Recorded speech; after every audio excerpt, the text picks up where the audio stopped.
So, very good evening to one and all. Let me start by wishing you all a very happy new year. A new year full of progress, success, love, surprises. So, I would like to take this opportunity to welcome our distinguished guest speaker, CA Aachi Sam, all our other distinguished members, Sini Madam, Shashidharan Sir, Vinod Sir, Dr. Bindu, I'm sorry if I missed out a few. A warm welcome to all our Desinganad members for taking out time from your busy schedule to be part of this webinar, which will help us to understand how we need to manage the money that we earn. So doctors often qualify in the highest tax brackets, resulting in loss of your income, ending up in your pocket, less of your income ending up in your pockets. So this means we need to be more diligent with our tax planning to ensure that we receive the maximum in tax returns. So CA Aachi Sam would be taking us or guiding us through this, through her topic, taxation for medical professionals, followed by an interactive discussion. So before we start off with our topic, let's observe a moment of silent prayer.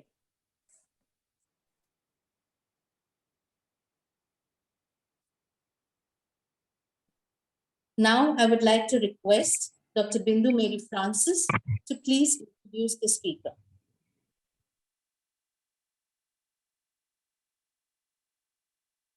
Respected Shashi Sir, respected Sini Madam, and all my dear friends and colleagues in the platform.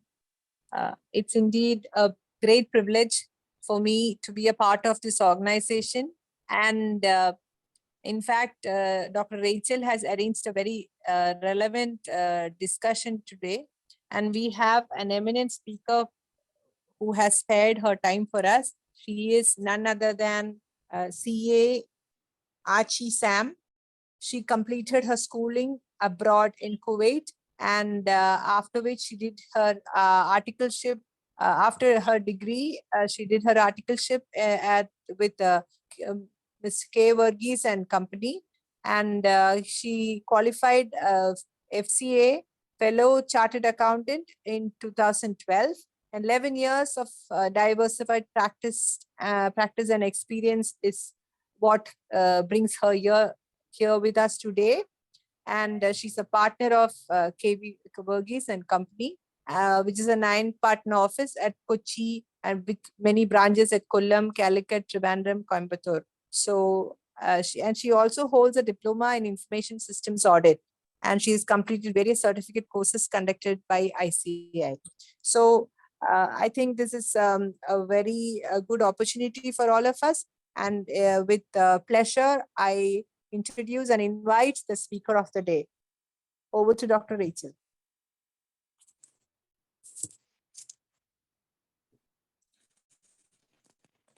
CA Aachi Sam, you can take over the stage or the webinar.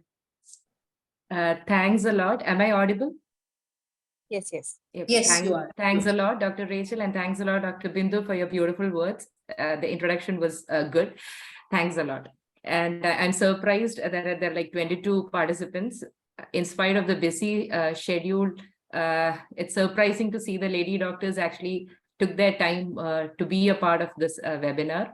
And I can imagine some of you with the cameras off would be sorting the vegetables and taking care of the kids. But in spite of all this, it's really nice to see all of you taking this topic with so much of seriousness and then joining the webinar. And a very happy new year to all of you. So the topic given to me is taxation for medical professionals. It's like what I'm planning to go about is give an introduction about the heads of income, whatever, like all the various heads of income which the Income Tax Act applies to. And then slowly I'll get into which all other heads which are relevant to the doctors, specifically which are relevant. So the Income Tax Act, it came in 1961. And since then, our return of income has been filed under various tax regimes which the IT department declares. So like there are really there are like 5 heads of income. Mainly the 5 heads of income are like income. First, it starts with salaries, and then we go to the income from house property. And then we have profits and gains of business, income from other source, and capital gains. So starting with salaries, most of the doctors would be getting their Form 16 from the employer who are working with hospitals. They would get their Form 16, and it would be taxed as normal. Your income would be taxed in the taxation slab in which you fall in. So there is no choice. Ultimately, whatever income you have, you'll have to pay tax pertaining to the slab in which you fall into. Then, but there are like pros and cons for that.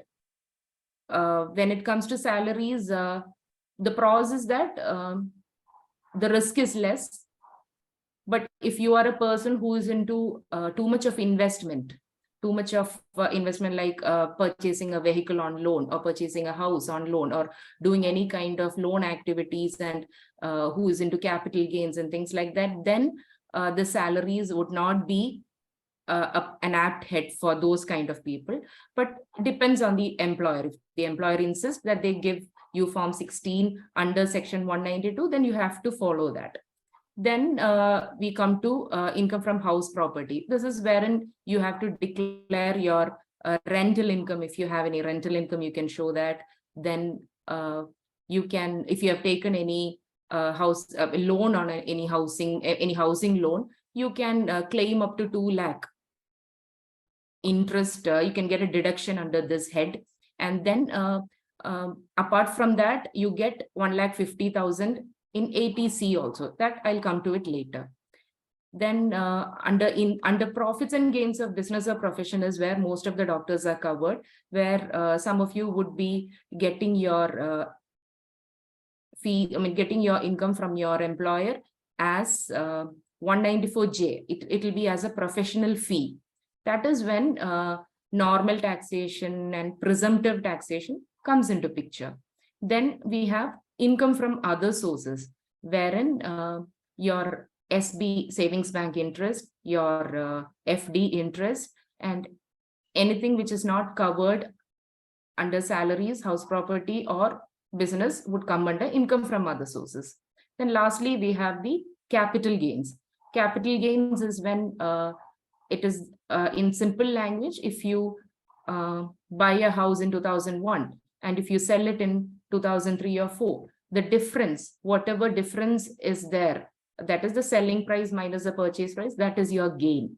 And you will have to pay tax on that difference portion, and that is termed as capital gain. So capital gain can come for house properties, or it can come for shares. Many of the people are investing into shares and things like that. So mutual fund also is covered here. So these are the broad heads, the 5 heads of income. Then after this comes deductions. ATC is like, normally in normal language, you would call them ATC deductions, wherein you get a maximum of like 1,50,000. And then there are various other heads under this deductions, which some of you would be aware of, like 80D is there. That is when Mediclaim, if you pay any Mediclaim, medical insurance is taken, you can claim it here. And there also you get a maximum deduction of 25,000. And if it's a senior citizen, they get a deduction of like 50,000. So we have to, that is where the planning comes into picture. Then I think it's after the flood that Chief Minister's distress relief fund came into picture, wherein many of them their income was deducted under ATG. A chunk of their income went into ATG. That is the donation to charitable fund or like institutions, wherein at some point you get 100% deduction, flat 100% is provided, and at some point it is 50%. So it depends on which to who the donation is going to. Then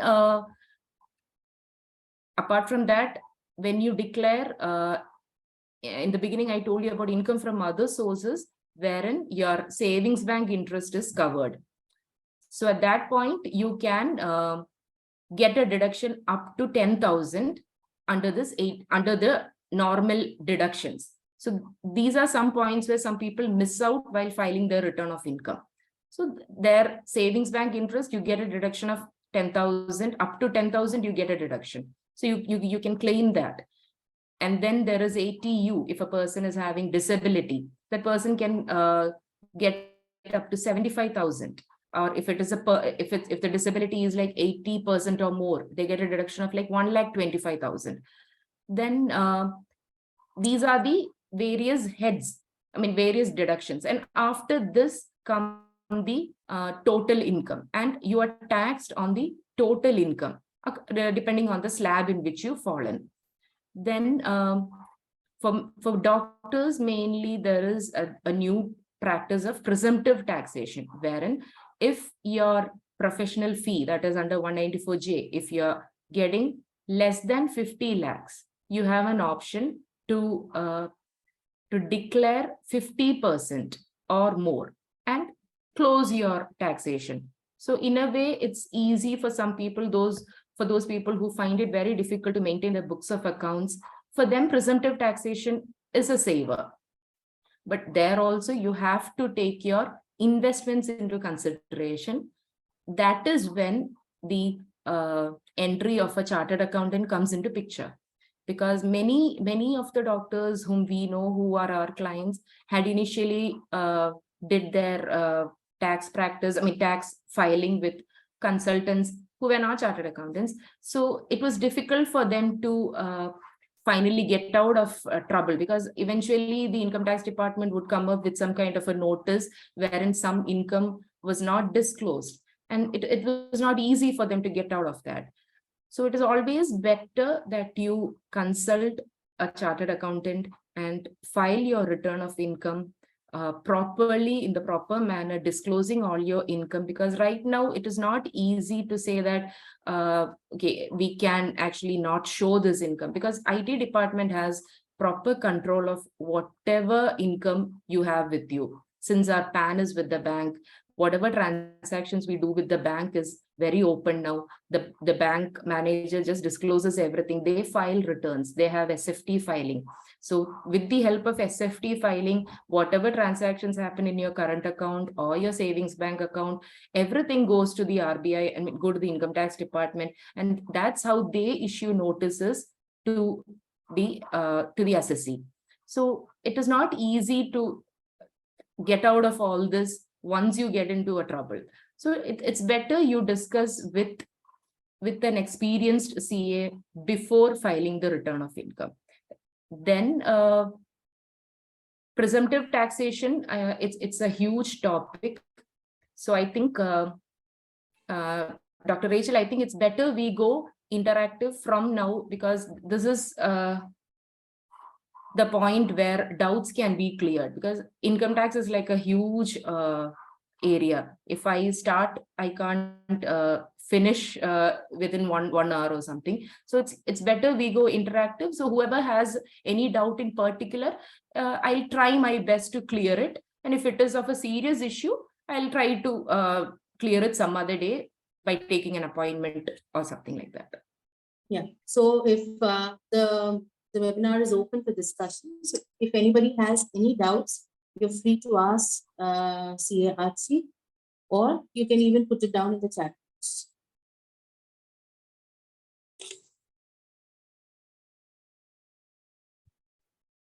Good evening. I am Dr. Sini. Yes, doctor. നമുക്ക് expenses ഇല്ലേ? Expenses നമുക്ക് കാണിച്ച് നമുക്ക് ഇത്തിരി tax കുറയ്ക്കാൻ പറ്റൂലേ? Okay, അതാണ് മാം ഞാൻ പറഞ്ഞത്. നമുക്ക് കുറയ്ക്കാൻ പറ്റും. അല്ല, അത് ഞാൻ പറയാം. നമുക്ക് 192-ലാണ് എംപ്ലോയർ നമ്മുടെ സാലറിയിൽ TDS പിടിക്കുന്ന കോൺസെപ്റ്റ് ആണെങ്കിൽ ആ 192-ലാണ് നമുക്ക് ഒന്നും ചെയ്യാൻ പറ്റില്ല. എക്സ്പെൻസ് ഒന്നും ക്ലെയിം ചെയ്യാൻ പറ്റില്ല. 194Jയിൽ ചില എംപ്ലോയേഴ്സ്, ഇപ്പൊ ചില ഹോസ്പിറ്റൽസിൽ ഡോക്ടേഴ്സിന് നേരിട്ട് ചെന്ന് പറയും ഞങ്ങൾക്ക് 192-ൽ വേണ്ട, 194Jയിൽ മതി എന്ന് പറയുമ്പോഴാണ് നമുക്ക് പ്രോപ്പർലി നമുക്ക് എത്ര പ്രൊഫഷണൽ ഇൻകം എത്ര കിട്ടി, നമുക്ക് എന്തൊക്കെ എക്സ്പെൻസ് ക്ലെയിം ചെയ്യാം. ഇപ്പൊ ഒരു സാധാരണഗതിയിൽ ട്രാവലിംഗ്, ടെലിഫോണ്, പിന്നെ ഇപ്പൊ ലോൺ എടുത്തിട്ടുണ്ടെങ്കിൽ നമുക്ക് അന്നേരമാണ് ഈ ലോൺ എടുത്തതിന്റെ ഒക്കെ ഗുണം കിട്ടുന്നത്. ഇല്ലെങ്കിൽ നമുക്ക് 192-ലാണെങ്കിൽ ഈ ലോൺ എടുത്തു എന്ന് പറഞ്ഞിട്ട് ഒരു കാര്യവുമില്ല. അപ്പൊ ഇങ്ങനെ ഇപ്പൊ നമ്മൾ അസ്യൂം ചെയ്യും, നമ്മൾ പ്രൈവറ്റ് പ്രാക്ടീസ് കൂടെ ഒക്കെ ഉണ്ടെങ്കിൽ നമ്മൾ അതിന്റെ കൂട്ടത്തില് ഈ ഇൻകം എക്സ്പെൻസിന്റെ കൂട്ടത്തിൽ ഡ്രൈവർ സാലറി അതൊക്കെ നമ്മൾ അന്നേരം ടാക്സ് കുറയ്ക്കാനുള്ള പല കാര്യങ്ങൾ അവിടെ ചെയ്യുന്നതായിരിക്കും. ഈ 192, 194 അപ്പൊ നമ്മൾ ഈ ഗവൺമെന്റ് സർവൻസ് ഒക്കെ ഫയൽ ചെയ്യുന്ന ഏത് ഇതിലാണ് വരുന്നത്?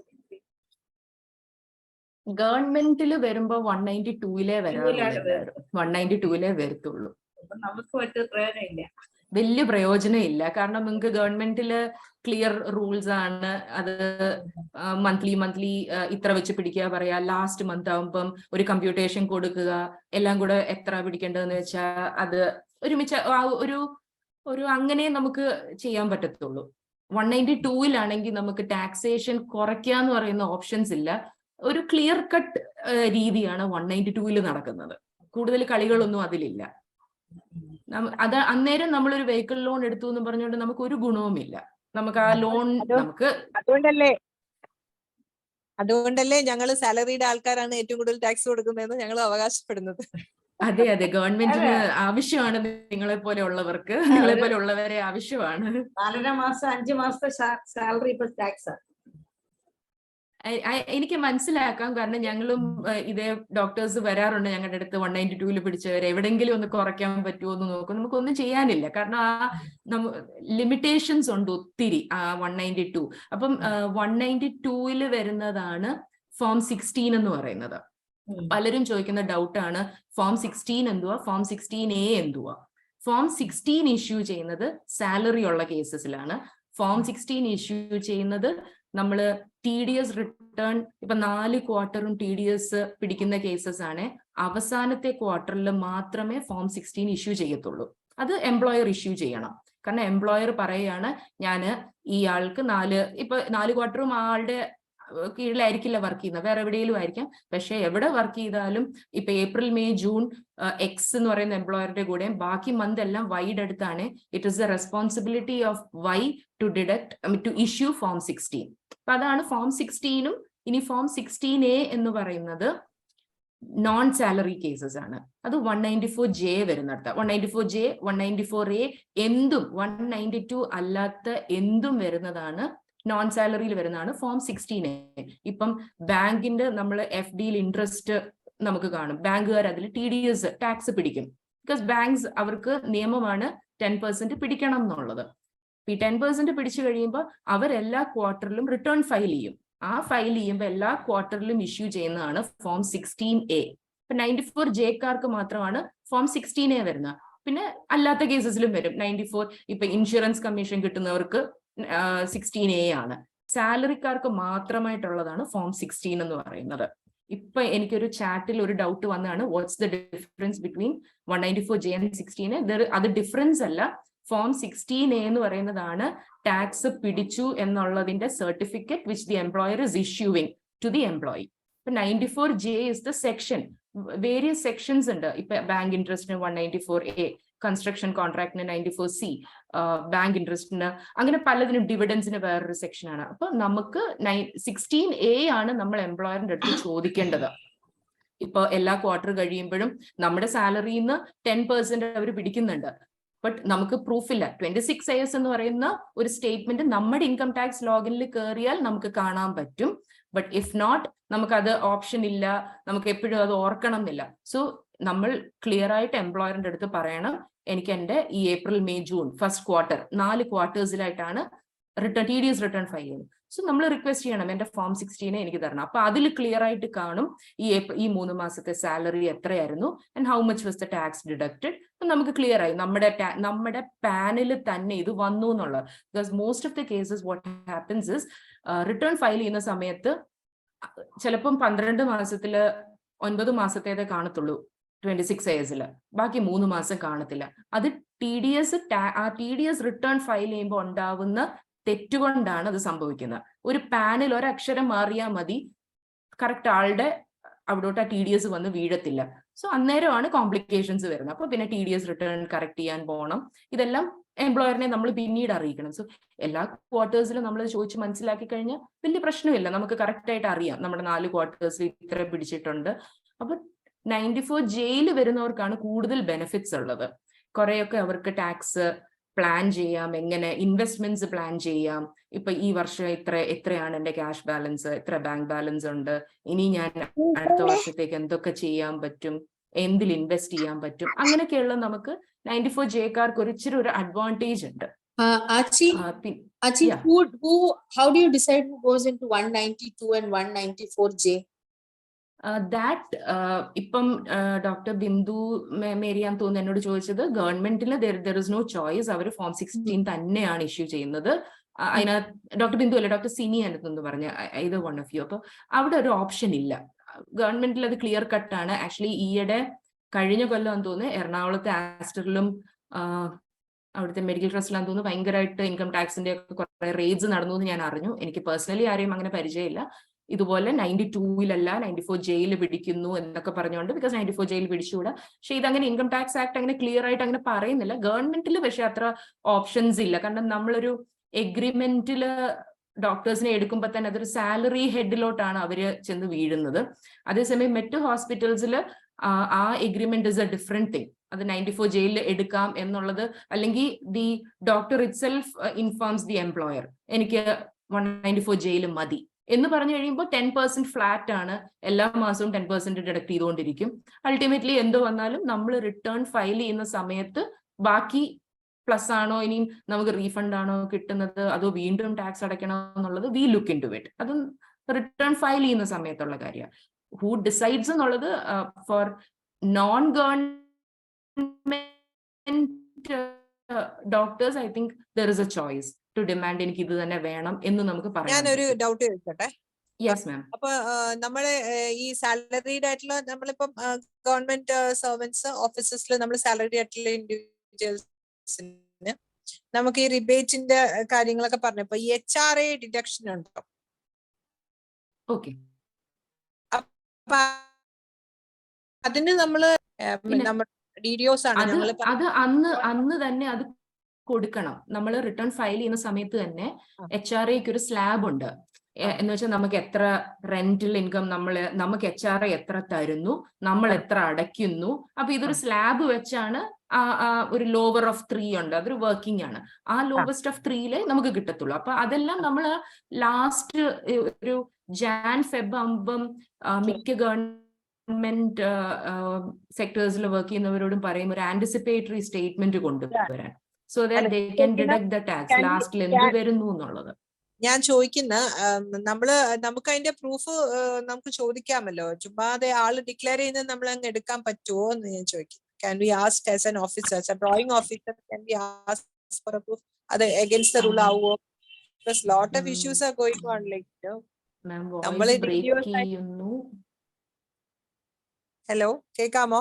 ഒന്നുകൂടെ പറയാം. നമ്മൾ ഈ ഡ്രോയിങ് ആൻഡ് ഡിസ്പേഴ്സിംഗ് ഓഫീസേഴ്സിന് ഈ ഇതിന്റെ ഡോക്യുമെന്റ്സ് ചോദിക്കാനുള്ള റൈറ്റ് ഉണ്ടോന്ന് മാത്രമാണ് എന്റെ ചോദ്യം. Income tax ഓഫീസേഴ്സിനോ?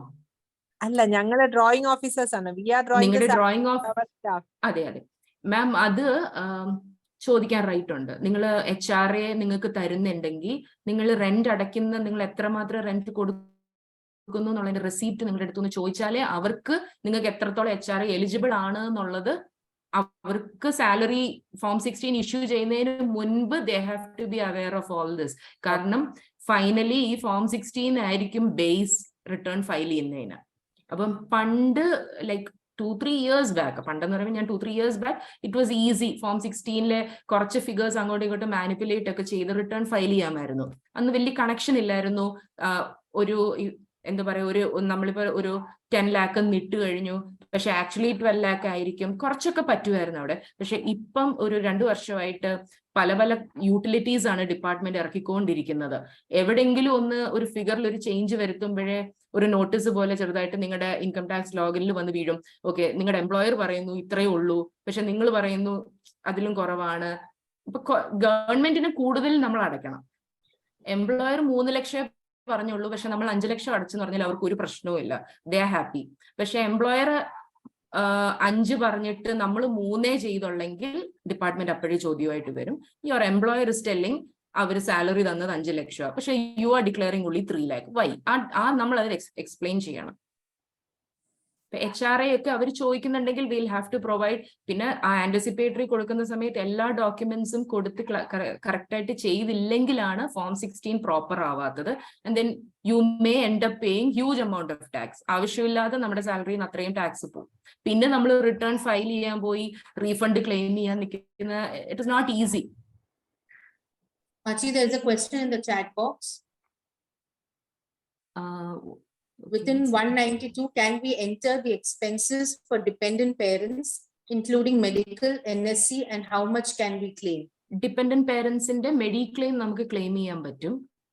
അവര് സീനിയർ സിറ്റിസൺസ് ആണ് 50,000 വരെ നമുക്ക് ക്ലെയിം ചെയ്യാം. നമ്മുടേത് കൂടാതെ like we can claim our own portion of 20 അല്ല, മാക്സിമം ഓഫ് 25, ആൻഡ് പേരൻസിന്റേതും അവരുടെ ഏജ് അനുസരിച്ച് വി ക്യാൻ ക്ലെയിം. NSC പേരൻസിന്റെ ക്ലെയിം ചെയ്യാൻ പറ്റത്തില്ല. Only the mediclaim, the insurance portion. NSC ഒന്നും പേരൻസിന് എടുക്കുന്നത് നമുക്ക് കിട്ടത്തില്ല. NSC എല്ലാം നമ്മൾ എടുക്കണം. ആൻഡ് ദെൻ നമുക്ക് 80C എന്ന് പറയുന്ന സെക്ഷനിൽ മാക്സിമം ഓഫ് 1,50,000. അതിൻ്റെ അകത്താണ് ഇൻഷുറൻസ് പ്രീമിയം വരുന്നത്, അതിനകത്താണ് കുട്ടികളുടെ ഫീസ് വരുന്നത്, ഹൗസിംഗ് ലോൺ. ഞാൻ ആദ്യം പറഞ്ഞിരുന്നു, നമ്മൾ ഹൗസിംഗ് ലോൺ ഇൻട്രസ്റ്റ് നമ്മൾ ഡിഡക്ഷൻ അവിടെ 1 lakh 2 lakh വരെ ക്ലെയിം ചെയ്തിട്ട് ബാക്കി പോർഷൻ പ്രിൻസിപ്പൽ പോർഷൻ നമുക്ക് ഇവിടെ ക്ലെയിം ചെയ്യാം. പക്ഷെ ഇതെല്ലാം കൂടി ചേർത്ത് 1,50,000 സാലറിക്കാർക്ക് കിട്ടത്തുള്ളൂ. 192-ലാണെങ്കിൽ അത് അത്രയുമേ മാക്സിമം കിട്ടത്തുള്ളൂ. ഇപ്പം അച്ഛൻ പറഞ്ഞത് നമുക്ക് ഈ മെഡിക്കൽ എക്സ്പെൻസസ്, ഇപ്പൊ എന്റെ ട്രീറ്റ്മെന്റ് ഉള്ള മെഡിക്കൽ എക്സ്പെൻസസ് എനിക്ക് ഏതിലാ കുറയ്ക്കുന്നത്? ശരിക്കും 80C മറ്റേ ടോട്ടൽ ഡിഡക്ഷനിലാണ് വരുന്നത്. അല്ല, 80C അല്ല. ഇപ്പൊ നമുക്ക് സ്വന്തമായിട്ട് അസുഖമുണ്ടെങ്കിൽ നമുക്ക് 80U എന്ന് പറയുന്ന സെക്ഷൻ ഉണ്ട്, പിന്നെ 80DD എന്ന് പറയുന്ന സെക്ഷൻ ഉണ്ട്, 80DDB ഉണ്ട്. ഇങ്ങനെ പല പല സെക്ഷൻസ് ഉണ്ട്. നമ്മൾ നോക്കണം. കാരണം ചിലത് 80DDB എന്നൊക്കെ പറയുന്നത് കോംപ്ലിക്കേറ്റഡ് ആയിട്ടുള്ള അസുഖങ്ങൾ. ഇപ്പം തലസേമിയ, എനിക്ക് പല അസുഖങ്ങളിലും മനസ്സിലാവാത്ത കുറെ അസുഖങ്ങളുടെ പേരൊക്കെ അതിനകത്തുണ്ട്. അപ്പൊ അത്ര ഹെമറോളജിക്കൽ ഡിസോർഡേഴ്സ് എന്നൊക്കെ പറഞ്ഞ് ഞങ്ങൾ പഠിച്ചിട്ടുള്ളതല്ലാതെ ഇത് എന്താണെന്നൊന്നും ഞങ്ങൾക്ക് വലുതായിട്ട് മനസ്സിലായിട്ടില്ല. അപ്പൊ അങ്ങനെ കുറെ ഒരു 7 to 8 ഡിസീസസ് ഉണ്ട്. അതിലാണെങ്കിൽ മാത്രം 80DDBയിൽ പോകാം. 80DD എന്ന് പറയുന്ന മെഡിക്കൽ ഡിപ്പെൻഡൻസ്, നമ്മളെ ഡിപ്പെൻഡ് ചെയ്ത് ഏതെങ്കിലും നമ്മുടെ വീട്ടിലുള്ള പേരൻസ്, ഡിപ്പെൻസ് പറയുമ്പോൾ നമ്മുടെ റിലേറ്റീവ് ആയിരിക്കണം. അതായത് പേരൻസ്, സ്പൗസ്, ചിൽഡ്രൻ, ഇവരാരെങ്കിലും നമ്മളെ ഡിപ്പെൻഡ് ചെയ്യുന്നുണ്ട്. 80DD എന്ന് പറയുന്ന സെക്ഷൻ ഉണ്ട്. പിന്നെ 80U എന്ന് പറയുന്ന സെക്ഷൻ ഉണ്ട്. അപ്പൊ അത് നമ്മൾ അന്നേരം അത് നോക്കണം. പിന്നെ ഇതെല്ലാം ക്ലെയിം ചെയ്യണമെങ്കിലും ഇതിനെല്ലാം ഫോംസ് ഉണ്ട്. വെറുതെ നമുക്ക് ക്ലെയിം ചെയ്യാൻ പറ്റില്ല. പല ഫോംസ് ഉണ്ട്. Form 10I, 10IJ. അപ്പൊ ഈ ഫോംസ് എല്ലാം ഗവൺമെന്റ് ഡോക്ടേഴ്സ് അല്ലെങ്കിൽ പണ്ട് ഗവൺമെന്റ് ഡോക്ടേഴ്സ് എന്ന് ഭയങ്കര സ്ട്രിക്റ്റ് ആയിരുന്നു. പിന്നെ അത് മാറ്റി പ്രൈവറ്റ് ഹോസ്പിറ്റൽസിലെ ഡോക്ടേഴ്സിനാണെങ്കിലും ഇഷ്യൂ ചെയ്യാം. അങ്ങനെ അവർ ഇഷ്യൂ ചെയ്ത് പറയണം that this person is eligible to claim this deduction. ഇല്ലെങ്കിൽ നമ്മൾ വെറുതെ നമ്മുടെ ഗ്രോസ് ടോട്ടൽ ഇൻകം കുറയ്ക്കാൻ വേണ്ടി, ടാക്സ് സേവ് ചെയ്യാൻ വേണ്ടി ചെയ്യുകയാണെന്ന് പിന്നെ പറയും. അപ്പം ഇപ്പോഴൊക്കെ പല ആളുകൾക്കും ഈ ഫിനാൻഷ്യൽ ഇയർ 21-22 ഫയൽ ചെയ്ത ഒത്തിരിയും പേർക്ക് നോട്ടീസ് ഗവൺമെന്റ് അയച്ചു, നിങ്ങൾ ഇന്നത് ക്ലെയിം ചെയ്തു, കൈൻഡ്ലി പ്രൊവൈഡ് ദ പ്രൂഫ്. അപ്പൊ പ്രൂഫ് ഇല്ലാതൊന്നും ചെയ്യാൻ പറ്റില്ല ഇനി. കാരണം അവർക്കും മനസ്സിലായി തുടങ്ങി ശരിയായിട്ടല്ല പല ആളുകളും ക്ലെയിം ചെയ്യുന്നു എന്നുള്ളത്. ലിമിറ്റ് ഉണ്ടോ നമുക്ക് ഈ മെഡിക്കൽ എക്സ്പെൻസസ്? മെഡിക്കൽ എക്സ്പെൻസസ് ഇപ്പോ നമ്മൾ ഈ 80D എന്ന് പറയുന്ന ഒരു സെക്ഷൻ ഉണ്ട്. അതാണ് നമ്മൾ മെഡിക്ലെയിം ഒക്കെ അടയ്ക്കുന്ന സെക്ഷൻ. അവിടെ ഒരു 25,000 വരെ നമുക്ക് ബില്ലൊക്കെ ഉണ്ടെങ്കിൽ ഈ ഇൻഷുറൻസ് എമൗണ്ട് കൂടാതെ നമുക്ക് ക്ലെയിം ചെയ്യാൻ പറ്റും. നമുക്ക് നല്ല പ്രോപ്പർ ബിൽസ് ഉണ്ട്, നമ്മൾ എല്ലാ മാസവും നമ്മുടെ കൈ റെക്കോർഡ്സ് ഉണ്ടെങ്കിൽ we can claim up to 25,000. പക്ഷെ ഇതെല്ലാം പ്രോപ്പർ ആയിരിക്കണം. ഇനിയും ഞാൻ ആദ്യം പറഞ്ഞതിൽ വിട്ടുപോയ ഒരു കാര്യം ഉണ്ടായിരുന്നു. 50 lakhs കൂടുതലാണ് 194J ഇൻകം എങ്കിൽ, if a person is getting more than 50 lakhs, compulsory tax audit ആണ് ആൾക്ക് വരുന്നത്. കമ്പൽസറി ടാക്സ് ഓഡിറ്റ് എന്ന് പറഞ്ഞാൽ they have to maintain certain books of accounts, cash book, ledger, journal. നമ്മൾ ഡിപ്പാർട്ട്മെന്റ് കുറെ ബുക്സുകൾ പറയുന്നുണ്ട്, അതെല്ലാം മെയിൻറ്റെയിൻ ചെയ്യണം. എക്സ്പെൻസ് വൗച്ചേഴ്സ് മെയിൻറ്റെയിൻ ചെയ്യണം. And their accounts have to be audited by a chartered accountant. അത് 50 lakhs കൂടുതലുള്ളവര് കമ്പൽസറിലി അത് നോക്കണം, വിട്ടു പോവരുത്. കാരണം ലാസ്റ്റ് മിനിറ്റിൽ നമ്മൾ ഞങ്ങൾക്ക് കുറച്ച് അബദ്ധങ്ങൾ പറ്റാറുണ്ട്. നമ്മുടെ ഡോക്ടേഴ്സ് ഇവിടെ വരും, റിട്ടേൺ ഫയൽ ചെയ്യാൻ വരുമ്പോൾ അവർക്ക് ഐഡിയ കാണത്തില്ല. അപ്പൊ December 31st ആണ് ഡ്യൂ ഡേറ്റ് എങ്കിൽ 20th അവർ റിട്ടേൺ ഫയൽ ചെയ്യാൻ വരുന്നത്. 20th വരുമ്പോഴാണ് നമ്മൾ 26 years നോക്കുമ്പോൾ മനസ്സിലാവുന്നത് they have crossed 50 lakhs. പിന്നെ ഈ 2-3 ദിവസം കൊണ്ട് ഒരു ടാക്സ് ഓഡിറ്റ് റിപ്പോർട്ട് ചെയ്യാന്ന് പറയുന്നത് ഇറ്റ് ഇസ് നോട്ട് ഈസി. നല്ലൊരു ഹെർക്യൂലിയൻ ടാസ്ക് ആണ് ഒരു ടാക്സ് ഓഡിറ്റ് ഫയൽ ചെയ്യാന്ന് പറയുന്നത്. അപ്പൊ നമ്മൾ all the doctors should be really aware അവർക്ക് എത്ര കിട്ടുന്നുണ്ട്. If they are not crossing 50, well and fine, നിങ്ങളുടെ ഡ്യൂ ഡേറ്റ് 31st July ആണ്. If you're crossing 50, your due date is 30th September. ആ ഡ്യൂ ഡേറ്റ്സും എപ്പോഴും മൈൻഡിൽ വെക്കണം. ഇല്ലെങ്കിൽ നമ്മൾ will have to pay extra penalty അടയ്ക്കാൻ നിൽക്കണം. ഗവൺമെന്റിന് വെറുതെ നമ്മൾ പെനൽറ്റി കൊടുക്കുക. There is a chat box. Can you please tell us taxation? Ma'am, can you please tell us taxation on rental income a government doctor receives from a rented house property? Should we add the total income to a salaried income and deduct taxes as per slab rate? What if the property is taken on a housing loan? ഇപ്പൊ ഒരു rental income കിട്ടുന്നത് you show it under income from house property. എന്ത് income കിട്ടി, എന്ത് rental amount കിട്ടിയാലും you have to show it under that. ആ particular ഹെഡിലാണ് അത് കാണിക്കേണ്ടത്. Then should we add the total income to a salaried income? ഈ ടോട്ടൽ ഇൻകം എന്ന് പറയുന്നത് ഞാൻ ആദ്യം പറഞ്ഞ 5 heads of income ഉണ്ട്. Salary, house property, business or profession, income from other source, capital gains. ഈ 5 എണ്ണം കൂടുന്നതാണ് ഗ്രോസ് ടോട്ടൽ ഇൻകം. നമ്മുടെ ഇൻകം നമ്മൾ ഈ 5 എണ്ണത്തിൽ എവിടെയെങ്കിലും ചെന്ന് വീഴണം. ഇത് കഴിഞ്ഞ് ഗ്രോസ് ടോട്ടൽ ഇൻകം കഴിഞ്ഞ് 80C എന്ന് പറയുന്ന ഒരു ഹെഡ് ഉണ്ട്. 80C അല്ല, ഡിഡക്ഷൻസ് അണ്ടർ ചാപ്റ്റർ 6A എന്നാ പറയുന്നത്. അതിൻ്റെ അകത്താണ് 80C, 80D, 80U, ഈ ബാക്കി ഹെഡുകളെല്ലാം ചെറിയ ചെറിയ ഡിഡക്ഷൻസ് എല്ലാം. ആ gross total income minus deductions is total income. So ഈ ക്വസ്റ്റ്യനകത്ത് should be add total income to our salaried എന്ന് പറയുന്നത് റെന്റൽ ഇൻകം വരുന്നത് ഒരു ഹെഡിലാണ്. അപ്പൊ salary income plus rental income is your gross total income. അപ്പൊ you have to declare this income ആയിട്ട് ഇത് കാണിച്ചിട്ട് ഇതിലാണ് നമ്മുടെ ടാക്സ്. ഇപ്പൊ സാലറി 92-ലാണെങ്കിൽ TDS നമ്മൾ ലാസ്റ്റിൽ എങ്ങനെ വരുന്നോ നമ്മുടെ സ്ലാബ് അനുസരിച്ച് നമ്മൾ ഏത് സ്ലാബിലാണ് 10 ആണോ 20 ആണോ 30% സ്ലാബ് ആണ് അതിൽ വന്നിട്ട് that is how our last final figure is determined. ഇപ്പൊ rental income is a part of your total income. What if the property is taken on a housing loan? അന്നേരമാണ് നമുക്ക് ഡിഡക്ഷൻ ക്ലെയിം ചെയ്യാൻ പറ്റുന്നത്. Maximum 2 lakh വരെ നമുക്ക് deductions claim ചെയ്യാം. അതായത് interest on housing loan deduction claim ചെയ്യാം and principal portion നമുക്ക് 80Cയിലും ക്ലെയിം ചെയ്യാം. അപ്പൊ വേറെ ഒരു രീതിയിൽ ഇപ്പൊ കുട്ടികളുടെ ഫീസ് ഇല്ല, ലൈഫ് ഇൻഷുറൻസ് പ്രീമിയം ഇല്ല, ഇതൊന്നും ഇല്ലാത്ത ഒരാൾക്ക് 2 + 1,50,000 അപ് ടു 3,50,000 ഡിഡക്ഷൻസ് ഒരു ഹൗസിംഗ് ലോൺ എടുക്കുന്നത് കൊണ്ട് അവിടെ കിട്ടുന്നുണ്ട്. So please tell us which all deductions can be made for NPS apart from 80C and 80CCD 1B. NPS-ൽ ഈ 2 എണ്ണേ ഉള്ളൂ സർ. ഈ പറഞ്ഞത് രണ്ടും കറക്റ്റ് ആണ്. ഇതിനപ്പുറം വേറെ കിട്ടത്തില്ല. മാക്സിമം ഇതേ കിട്ടത്തുള്ളൂ.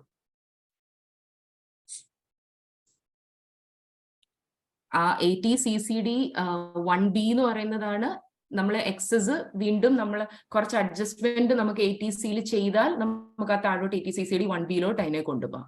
മാക്സിമം ഈ 2 lakh വരെ നമുക്ക് NPS-ന്ന് കിട്ടത്തുള്ളൂ. അതില് ഇതില്ലേ കമ്പാർട്ട്മെന്റ് ഇല്ലേ 1.5 + 50 അല്ലേ, അങ്ങനെയല്ലേ വരുന്നത്? അങ്ങനെയാണ് വന്നേക്കുന്നത്. 80Cയിൽ 1,50,000 80CC 1Bയിൽ 50,000. അപ്പൊ 1,50,000 + 50 2 lakh വരെ നമുക്ക് കിട്ടും. Can I ask a doubt, ma'am? Yes, please. ഒരു 15 lakhs per annum ഒക്കെ ഇൻകം ഉള്ള ഒരാൾക്ക് ഈ പറഞ്ഞ പോലെ എന്റെ ഒരു അഡ്വൈസ് ചെയ്ത ഒരാൾ പറഞ്ഞതെന്ന് വെച്ചാൽ ഓൾഡ് ടാക്സ് സ്കീമിൽ എനിക്ക് 30% വരും എന്തൊക്കെ ഡിഡക്ഷൻ ചെയ്താലും, ഇല്ലെങ്കിൽ ന്യൂ ടാക്സ് സ്കീമിൽ 25% വരത്തുള്ളൂ. അത് കറക്റ്റ് ആണോ? അത് മാം ചെയ്ത് നോക്കണം.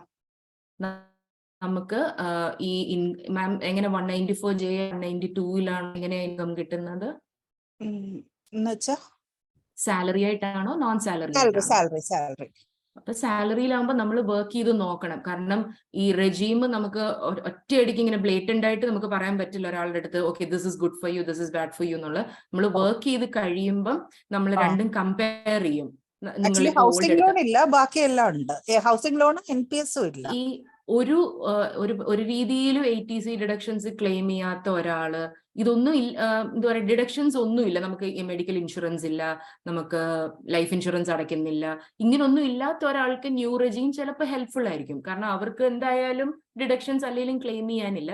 പക്ഷെ ഇതെല്ലാം ചെയ്യണമെങ്കിൽ നമ്മൾ വർക്ക്ഔട്ട്, നമ്മൾ ആ കമ്പ്യൂട്ടേഷൻ ഇട്ട് നോക്കുമ്പോഴേ നമുക്ക് പറയാൻ പറ്റൂ ഇന്ന ആൾക്ക് ഇതാണ് ബെനിഫിഷ്യൽ. അപ്പൊ ഞങ്ങളുടെ അടുത്ത് വരുമ്പോഴും നമ്മൾ സാലറിക്കാർക്ക് ആ ഒരു അഡ്വാൻറ്റേജ് ഉള്ളൂ, വേറൻ ദേ ക്യാൻ ഷട്ടിൽ. ഈ വർഷം ന്യൂ റെജീം ചെയ്തു, അടുത്ത വർഷം വേണമെങ്കിൽ ഓൾഡ് റെജീം ചെയ്യാം, പിന്നെ ന്യൂ റെജീം ചെയ്യാം, ഓൾഡ് റെജീം ചെയ്യാം. പക്ഷെ നോൺ സാലറിക്കാർക്ക് ഒരു വർഷം ന്യൂ എടുത്തു കഴിഞ്ഞാൽ പിന്നെ നമ്മൾ അടുത്ത വർഷം ഓൾഡ് ആയ പിന്നെ there is no choice, you can get back to new regime. ഇപ്പൊ സാലറിക്കാർക്ക് എപ്പോഴും ഒരു ഇച്ചിരി ഫേവറബിൾ ആണ്, ഒരു സൗകര്യം ഉണ്ട് അവിടെ. നമുക്ക് ഈ വർഷം വേണമെങ്കിൽ നമുക്ക് പറയാം എനിക്ക് ന്യൂ ആണ് നല്ലത്, അപ്പൊ നമുക്ക് അത് അങ്ങനെ ഫയൽ ചെയ്യാം. നമ്മൾ ഡിപ്പാർട്ട്മെന്റിനെ അറിയിക്കണം ഇല്ല, ഒരു ഫോം ഫയൽ ചെയ്യാനുണ്ട്. അപ്പൊ ആ ഫോം ഒന്ന് ഫയൽ ചെയ്യാതെ തന്നെ you can file your return of income. പക്ഷെ നോൺ സാലറിക്കാർക്ക് ദർ ഇസ് നോ ചോയ്സ്.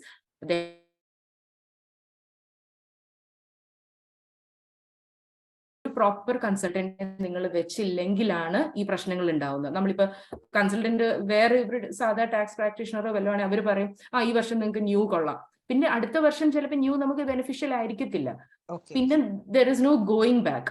അപ്പം ഇപ്പം ഒരു ഇച്ചിരി എക്സ്പീരിയൻസ്ഡ് ആയിട്ടുള്ളവർക്കാണെങ്കിൽ ഇൻവെസ്റ്റ്മെന്റ് ആംഗിൾ നോക്കി, ഇപ്പൊ സിമ്പിൾ ഒരു ഡോക്ടറിന്റെ അടുത്ത് നിങ്ങളുടെ അടുത്ത് ഒരു പേഷ്യന്റ് വന്നു കഴിയുമ്പോൾ ആ ഇമ്മീഡിയറ്റ് ആ ക്യൂറിനെ അല്ല നിങ്ങൾ നോക്കുന്നത്, you will ask their history, എങ്ങനെ ആയിരിക്കും, വീട്ടിൽ ആർക്കെങ്കിലും ഉണ്ടോ, നമ്മൾ പലതും മനസ്സിലാക്കിയായിരിക്കും നിങ്ങൾ ഒരു പ്രിസ്ക്രൈബ് ചെയ്യുന്ന ഒരു മെഡിസിൻ.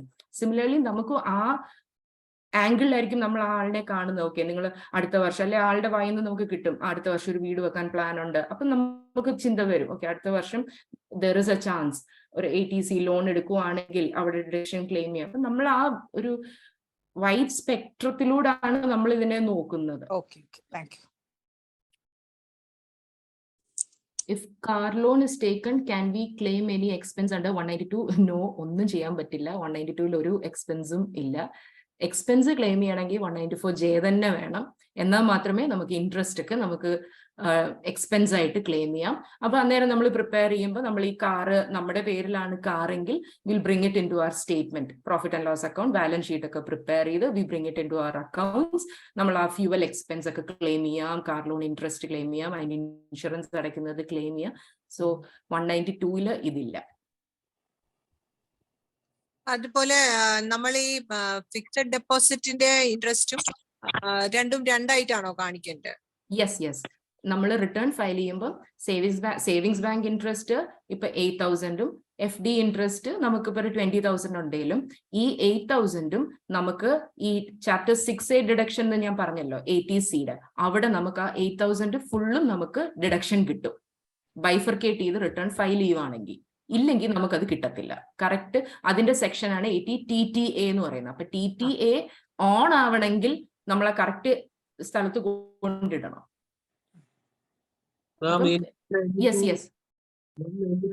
പെട്രോൾ എക്സ്പെൻസ് നമുക്ക് കാണിക്കാൻ പറ്റില്ലേ? 192 ഇല്ല സർ, ഒരു എക്സ്പെൻസും 192 ക്ലെയിം ഇല്ല സർ. നമുക്ക് നിങ്ങളുടെ എംപ്ലോയറിന് വേണമെങ്കിൽ നിങ്ങളുടെ അല്ല, പക്ഷെ ഈ പറയുന്ന മാതിരി എക്സ്പെൻസുകൾ ഈ ട്രാവലിംഗ് ഫണ്ട്, ട്രാവലിംഗ് അലവൻസ് എന്നൊക്കെ പറഞ്ഞ് കുറെ അമൗണ്ട് ക്ലെയിം ചെയ്യുന്നതായിരുന്നു. ഇതെല്ലാം കൂടെ മാറ്റിയാണ് ഗവൺമെന്റ് കഴിഞ്ഞ കൊല്ലം standard deduction 50,000 flat rate deduction ഇങ്ങനെ തന്നു. നിങ്ങൾ വേറെ ഒന്നും ഇനി ക്ലെയിം ചെയ്യാൻ പറ്റില്ല എന്നും പറഞ്ഞൊരു ഡിഡക്ഷൻ ആയിരുന്നു 50,000. അപ്പൊ അല്ലാതെ നമുക്ക് വേറെ ഒന്നും എക്സ്പെൻസ് ഉണ്ട് എന്നും പറഞ്ഞ് നമുക്ക് ക്ലെയിം ചെയ്യാൻ പറ്റില്ല. 192 നമ്മൾ പോകുന്നതെങ്കിൽ. അപ്പോ 192 നമ്മൾ പോവാണെങ്കിൽ നമുക്ക് ഈ HRAയുടെ ക്ലെയിം ചെയ്യാൻ പറ്റുമോ? അപ്പൊ യെസ്, HRA ക്ലെയിം ചെയ്യും. നമ്മൾ പ്രോപ്പർ വർക്കിംഗ്സ് നമ്മൾ കൊടുക്കണം എംപ്ലോയറിന്റെ. നമ്മൾ എന്തുമാത്രം നമ്മൾ റെന്റ് അടയ്ക്കുന്നത്, അതിന്റെ എഗ്രിമെന്റ് ഉണ്ടെങ്കിൽ അത് കൊടുക്കുക. ഇതെല്ലാം കൊടുത്തു കഴിയുമ്പോൾ ദേ വിൽ വർക്ക്. അവർ കറക്റ്റ് ആയിട്ടുള്ള. പക്ഷെ കൺവെയൻസ് അലവൻസ് കുറയ്ക്കാൻ പറ്റില്ല. ഇല്ല, കൺവെയൻസിന് എല്ലാം കൂടി ചേർത്താണ് അവരത് ബ്ലോക്ക് ചെയ്താണ് സ്റ്റാൻഡേർഡ് ഡിഡക്ഷൻ 50,000 ലോഞ്ച് ചെയ്തത്. അപ്പൊ നമുക്കിനിയും ഒരു ചെലവും ഇല്ലെങ്കിൽ നമുക്ക് 50,000 ക്ലെയിം നമുക്ക് എടുക്കാം. ഫ്ലാറ്റ് ഡിഡക്ഷൻ ആണത്, ഇറസ്പെക്ടീവ് of what ever expense we have. Flat reduction ഏത് സെക്ഷനിലാണ് വരുന്നത്? 16 അല്ല, ഏതാണ് ഈ 50,000 ആണോ സാറേ? അതെ 50,000 ഡിഡക്ഷൻ കിട്ടുന്നത് 16(1A) എന്ന് പറയുന്ന ഒരു സെക്ഷൻ ആണ്, സ്റ്റാൻഡേർഡ് ഡിഡക്ഷൻ. അത് സാലറി ഹെഡിനകത്ത് വരുന്ന ഒരു ഡിഡക്ഷൻ ആണ്. സാലറിക്കകത്ത് മാത്രമേ അത് ക്ലെയിം ചെയ്യാൻ പറ്റൂ. പക്ഷേ ന്യൂ റെജീമാണ് എടുക്കുന്നതെങ്കിൽ ഇതൊന്നും അവിടെ കിട്ടത്തില്ല. What about pensioners? Pensioners salary പോലല്ലേ? Pension is equivalent to salary. ഒരു വ്യത്യാസവുമില്ല. പെൻഷനർ ആണെന്നുള്ള ഒരു ഇതേ ഉള്ളൂ. സാലറി ഹെഡിലാണ് അവരെ ഫയൽ ചെയ്യുന്നത്. അരിയർ കിട്ടുന്നവരുണ്ട്. ഇപ്പം സാലറിക്കാർക്കാണ് കൂടുതൽ അരിയേഴ്സ് കിട്ടുന്നത്. ഇപ്പൊ അരിയേഴ്സ് കിട്ടുന്നത് എല്ലാം സാലറിയിലാണ് പോകുന്നത്. ന്യൂ റെജീം ഓൾഡ് റെജീം ഒന്ന് ഡിഫറൻസ് ഒന്ന് പറയാവുന്നു. New regime old regime basically സ്ലാബിലാണ് നല്ല വ്യത്യാസം വന്നേക്കുന്നത്. ഇപ്പം സ്ലാബിലെ വ്യത്യാസം എന്ന് പറഞ്ഞാല് മറ്റേ അപ് ടു 2, ഇപ്പൊ ഒരു നോർമൽ ഒരാള് അപ് ടു 2,50,000 വരെ ടാക്സ് അടയ്ക്കണ്ട. ഇപ്പൊ ഓൾഡ് റെജീം. ന്യൂ റെജീമിലും ഒന്നുമില്ല. ഇനിയും ഓൾഡ് റെജീമില് 2,50,000 to 5 lakh ഒറ്റയടിക്കാണ് അവിടെ പറയുന്നത്. 2,50,000 to 5, പിന്നെ 5 to 10, above 10, ഇത്രയേ ഉള്ളൂ ഓൾഡ് റെജീം എന്ന് പറയുന്നത്. ഇതിനകത്ത് 5, 20, 30 നമ്മുടെ പെർസെൻറ്റേജ് അങ്ങനെയാണ് വരുന്നത്. അതേസമയം ന്യൂ റെജീം വന്നപ്പോൾ ഇതിനെ അങ്ങ് ബ്രേക്ക് ചെയ്തു. അപ് ടു 2,15,000 2,50,000 to 5 ആണ് 5%, 5 to 7.5 ആണ് 10%, 7.5 to 10 ആണ് 15%. അപ്പൊ ഇതിങ്ങനെ വന്നു കഴിയുമ്പോൾ ചില ആളുകൾക്ക് ഇത് ബെനിഫിഷ്യൽ ആണ്. ഈ ഒരു ബ്രേക്ക് വന്ന് ഇത്രയും സ്ലാബിനെ മുറിച്ചപ്പോൾ അവർക്ക് ബെനിഫിറ്റ് ഉണ്ട്. പക്ഷേ ന്യൂ റെജീമിലാകുമ്പോൾ വേറെ ഒരു ഡിഡക്ഷൻസും ഈ പറഞ്ഞ 50,000 ഡിഡക്ഷൻ കിട്ടത്തില്ല. ഹൗസിംഗ് ലോൺ ഇൻട്രസ്റ്റ് ഉണ്ടെങ്കിൽ അത് കിട്ടത്തില്ല. പിന്നെ ചാപ്റ്റർ 6A ഡിഡക്ഷൻസ് ഒന്നും കിട്ടത്തില്ല. കുട്ടികളുടെ fees, life insurance premium, Sukanya Samriddhi, ഇതൊന്നും ആർക്കും കിട്ടത്തില്ല. അങ്ങനെ ന്യൂ റെജീം പക്ഷെ കുറേ പേർക്ക് ബെനിഫിഷ്യൽ ആണ്. ഇതൊന്നും ഇല്ലാത്തവർക്ക് അത് മതി. അവർക്ക് ടാക്സ് കുറവായിരിക്കും അടയ്ക്കേണ്ടി വരുന്നത്. ഓൾഡ് റെജീമിൽ അവരെ സെലക്ട് ചെയ്തിട്ട് അവർക്ക് കൂടുതൽ അടയ്ക്കേണ്ടി വരും. ബെനിഫിഷ്യൽ ഏതാണെന്ന് നമുക്ക് ഒറ്റയടിക്ക് പറയാൻ പറ്റില്ല. നമ്മൾ ഒന്ന് ചെയ്ത് വർക്ക്ഔട്ട് ചെയ്താൽ മാത്രമേ നമുക്ക് പറയാൻ പറ്റൂ നമുക്ക് ഏതാണ് ബെനിഫിഷ്യൽ എന്നുള്ളത്. കുട്ടികളുടെ സുകന്യ പദ്ധതി ഡിഡക്ഷനിലുള്ളതാണ്. യെസ്, സുകന്യ സമൃദ്ധിയും ഇതെല്ലാം കൂടി ചേർത്താണ് 1,50,000. അപ്പൊ സുകന്യ സമൃദ്ധി മാത്രം ഒരു ഗേൾ ചൈൽഡ് ഉണ്ട്, സുകന്യ സമൃദ്ധി 1,50,000 ഒരു വർഷം അടയ്ക്കുന്നെങ്കിൽ 80Cയിൽ അത് ഫുള്ളും ഡിഡക്ഷൻ കിട്ടുകയാണ് നമുക്ക്. അതിന്റെ ഹെഡാണ് അത്. 80Cയിലാണ് അത് പോകുന്നത്. There's another question, Madam. Charity payment 80G. How much percentage can be claimed? അതിന് മുമ്പ് Navika G Dev, Madam, when we have professional pay and salary, is the tax deducted in 2 different heads of the same person? Also shifting between you. അത് എനിക്ക് ആദ്യത്തെ ഭാഗം മനസ്സിലായില്ല. ഒന്ന് ചോദിക്കാമോ ആ doubt?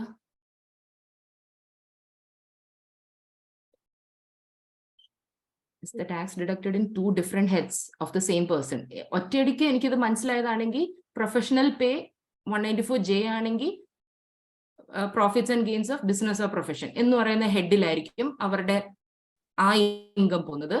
And salary 192 ആണ് income under the head salaries എന്ന് പറയുന്നിടത്താണ് പോകുന്നത്. പക്ഷെ ആ സെയിം ആൾക്ക് തന്നെ ഈ 5 ഹെഡിനകത്ത് വരുന്നതിന്റെയും കൂടെ ടോട്ടൽ ആണ് അൾട്ടിമേറ്റ്ലി ടാക്സ് അടയ്ക്കേണ്ടത്. Shifting between new and old regime, I think ഞാൻ മുമ്പേ അത് പറഞ്ഞായിരുന്നു. സാലറിക്കാർക്ക് ആണെങ്കിൽ ദേ ക്യാൻ ഷിഫ്റ്റ്. നോൺ സാലറിക്കാർക്ക് ഈ income from business of profession head, ആ ഒരു പെർട്ടിക്കുലർ ഹെഡ് നമ്മൾ ഹിറ്റ് ചെയ്തോ, then it is not, we cannot shift between the 2 regimes. അങ്ങനെയാണ്. I think I'm clear there. Yes, sir. Madam, ഇത് 2 പേ ഉണ്ടെന്ന് വെച്ചു. That is സാലറിയും പ്രൊഫഷണൽ പേ വേറെ ഉണ്ടെങ്കിൽ then എങ്ങനെയാണെന്നാണ് ഞാൻ ഉദ്ദേശിച്ചത്. അതാണ് ഞാൻ ഇപ്പം പറഞ്ഞത്. Salary will go to income from salary head. അതിനകത്ത് വേറൊന്നും ആ 192 സെക്ഷനിൽ എന്ത് സാലറി കിട്ടുന്നു that will go to income under the head salaries, and non salary income will go to profits and gains of business of profession. അതായത് business ഹെഡിലോട്ടാണ് അത് പോകുന്നത്, ബിസിനസ് ഓർ പ്രൊഫഷൻ, ആ 3ാമത്തെ ഹെഡിൽ. അന്നേരം you can shift between the 2 regimes. The moment നമ്മൾ ആ ബിസിനസ് ഓഫ് പ്രൊഫഷൻ എന്ന് പറയുന്ന ഹെഡിനെ നമ്മൾ ഹിറ്റ് ചെയ്താൽ then we cannot shift between the 2 regimes. We have to decide നമ്മൾ ഈ വർഷം തൊട്ട് ന്യൂ ആണോ അല്ലെങ്കിൽ ഈ വർഷം തൊട്ട് ഓൾഡ് ആണോ. അത് നമ്മളുടെ ഇൻവെസ്റ്റ്മെന്റ് പാറ്റേൺ മനസ്സിലാക്കിയാൽ നമുക്കത് ചെയ്യാൻ പറ്റും. Am I clear, sir? Yes, thank you. Charity payment 80G, how much percentage can be claimed to the? Okay, 80G എന്ന് പറയുന്നതിനകത്ത് ഒരു 5 ഹെഡ്സ് ഉണ്ട്. പ്രൈം മിനിസ്റ്റേഴ്സ്, ചീഫ് മിനിസ്റ്റേഴ്സ്, പിന്നെ ജവഹർലാൽ നെഹ്റു, ഇന്ദിരാഗാന്ധി, അങ്ങനെ എനിക്കൊന്ന് ഒരെണ്ണം കൂടെ ഉണ്ടാവും. എന്തായാലും ആ മെയിൻ ഹെഡിലോട്ട് പോകുന്ന ഇപ്പൊ നമ്മുടെ chief ministers distress relief fund അല്ലെങ്കിൽ പ്രൈം മിനിസ്റ്റേഴ്സ് ചാരിറ്റി ഫണ്ട് ഇവിടോട്ട് പോകുന്ന എന്ത് പേയ്മെന്റും 100% ഫ്ലാറ്റ് ഡിഡക്ഷൻ ആണ്, provided we have the receipt. നമ്മൾ ആ കൊടുക്കുന്നതിന്റെ റെസീപ്റ്റ് നമ്മുടെ കൈ വെക്കണം. പിന്നെ ഈ ഒരു 2 കൊല്ലം മുമ്പ് റിട്ടേൺ ഫയൽ ചെയ്യാൻ തുടങ്ങുമ്പോൾ നമ്മൾ ആർക്കാണ് ഡൊണേഷൻ ചെയ്യുന്നതെന്ന് വെച്ചാൽ അവരുടെ പാൻ വരെ കോട്ട് ചെയ്യണം, ഇന്ന പാനിലാണ് എന്നുള്ളത്. അപ്പോൾ അതിന്റെ റിസീപ്റ്റ് നമ്മുടെ കയ്യിലുണ്ടെങ്കിൽ നമുക്ക് ക്ലെയിം ചെയ്യാം. ബാക്കി എന്ത് ചാരിറ്റി പേയ്മെന്റ് ചെയ്താലും 80Gയിൽ എലിജിബിൾ ആണോ എന്നുള്ളത് ആ റിസീപ്റ്റിൽ കാണും. നമ്മൾ പേയ്മെന്റ് നമ്മളിപ്പോ ഒരു സാധാ ഒരു ചാരിറ്റി ഒരാൾ വന്നു, നമ്മൾ ചാരിറ്റി കൊടുത്തു, അവർ തരുന്ന റിസീപ്റ്റിൽ നോക്കണം, അതിനകത്ത് ക്ലിയർ ആയിട്ട് എഴുതിയിട്ടുണ്ടാവും this donation is eligible for 80G exemption. അങ്ങനെ ഉണ്ടെങ്കിൽ ഒരു 50% നമുക്ക് ക്ലെയിം ചെയ്യാൻ പറ്റും.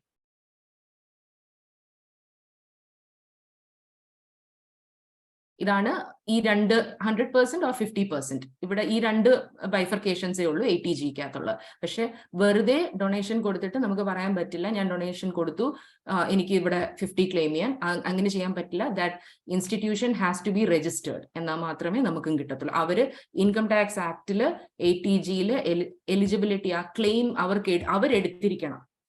എന്നാൽ മാത്രമേ നമുക്കും അത് നമ്മുടെ റിട്ടേൺ ഫയൽ ചെയ്യുമ്പോൾ അത് നമുക്കത് എൻട്രി ചെയ്യാൻ പറ്റൂ. അവരുടെ പാൻ കോട്ട് ചെയ്ത് പറയണം നമ്മൾ ഇന്ന ആൾക്കാണ് ഇത്ര എമൗണ്ട് ആണ് കൊടുത്തതെന്നുള്ളത്.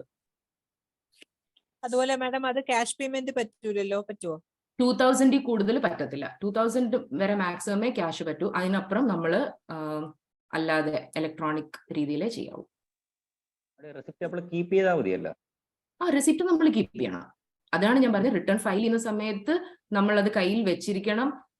നമ്മൾ റിട്ടേൺ ഫയൽ ചെയ്ത് ഇങ്ങനെയൊക്കെയാണ് പല ആളുകളും റിട്ടേൺ ഫയൽ ചെയ്യുമ്പോൾ ഫ്രോഡ് കാണിക്കുന്നതെന്ന് മനസ്സിലാക്കിയാണ് ഇപ്പൊ ഗവൺമെന്റ് നമ്മുടെ റിട്ടേൺ അങ്ങോട്ട് ചെല്ലും, 2 ദിവസത്തിനകം നമ്മുടെ ഇൻകം ടാക്സ് ലോഗിൽ അല്ലെ നമ്മുടെ മെയിലിൽ വരും that you have claimed so much, please produce the receipt. അപ്പൊ നമ്മൾ അന്നേരം റെഡി ആയിരിക്കണം, നമ്മുടെ കയ്യിൽ ആ റിസീപ്റ്റ് ഉണ്ടായിരിക്കണം.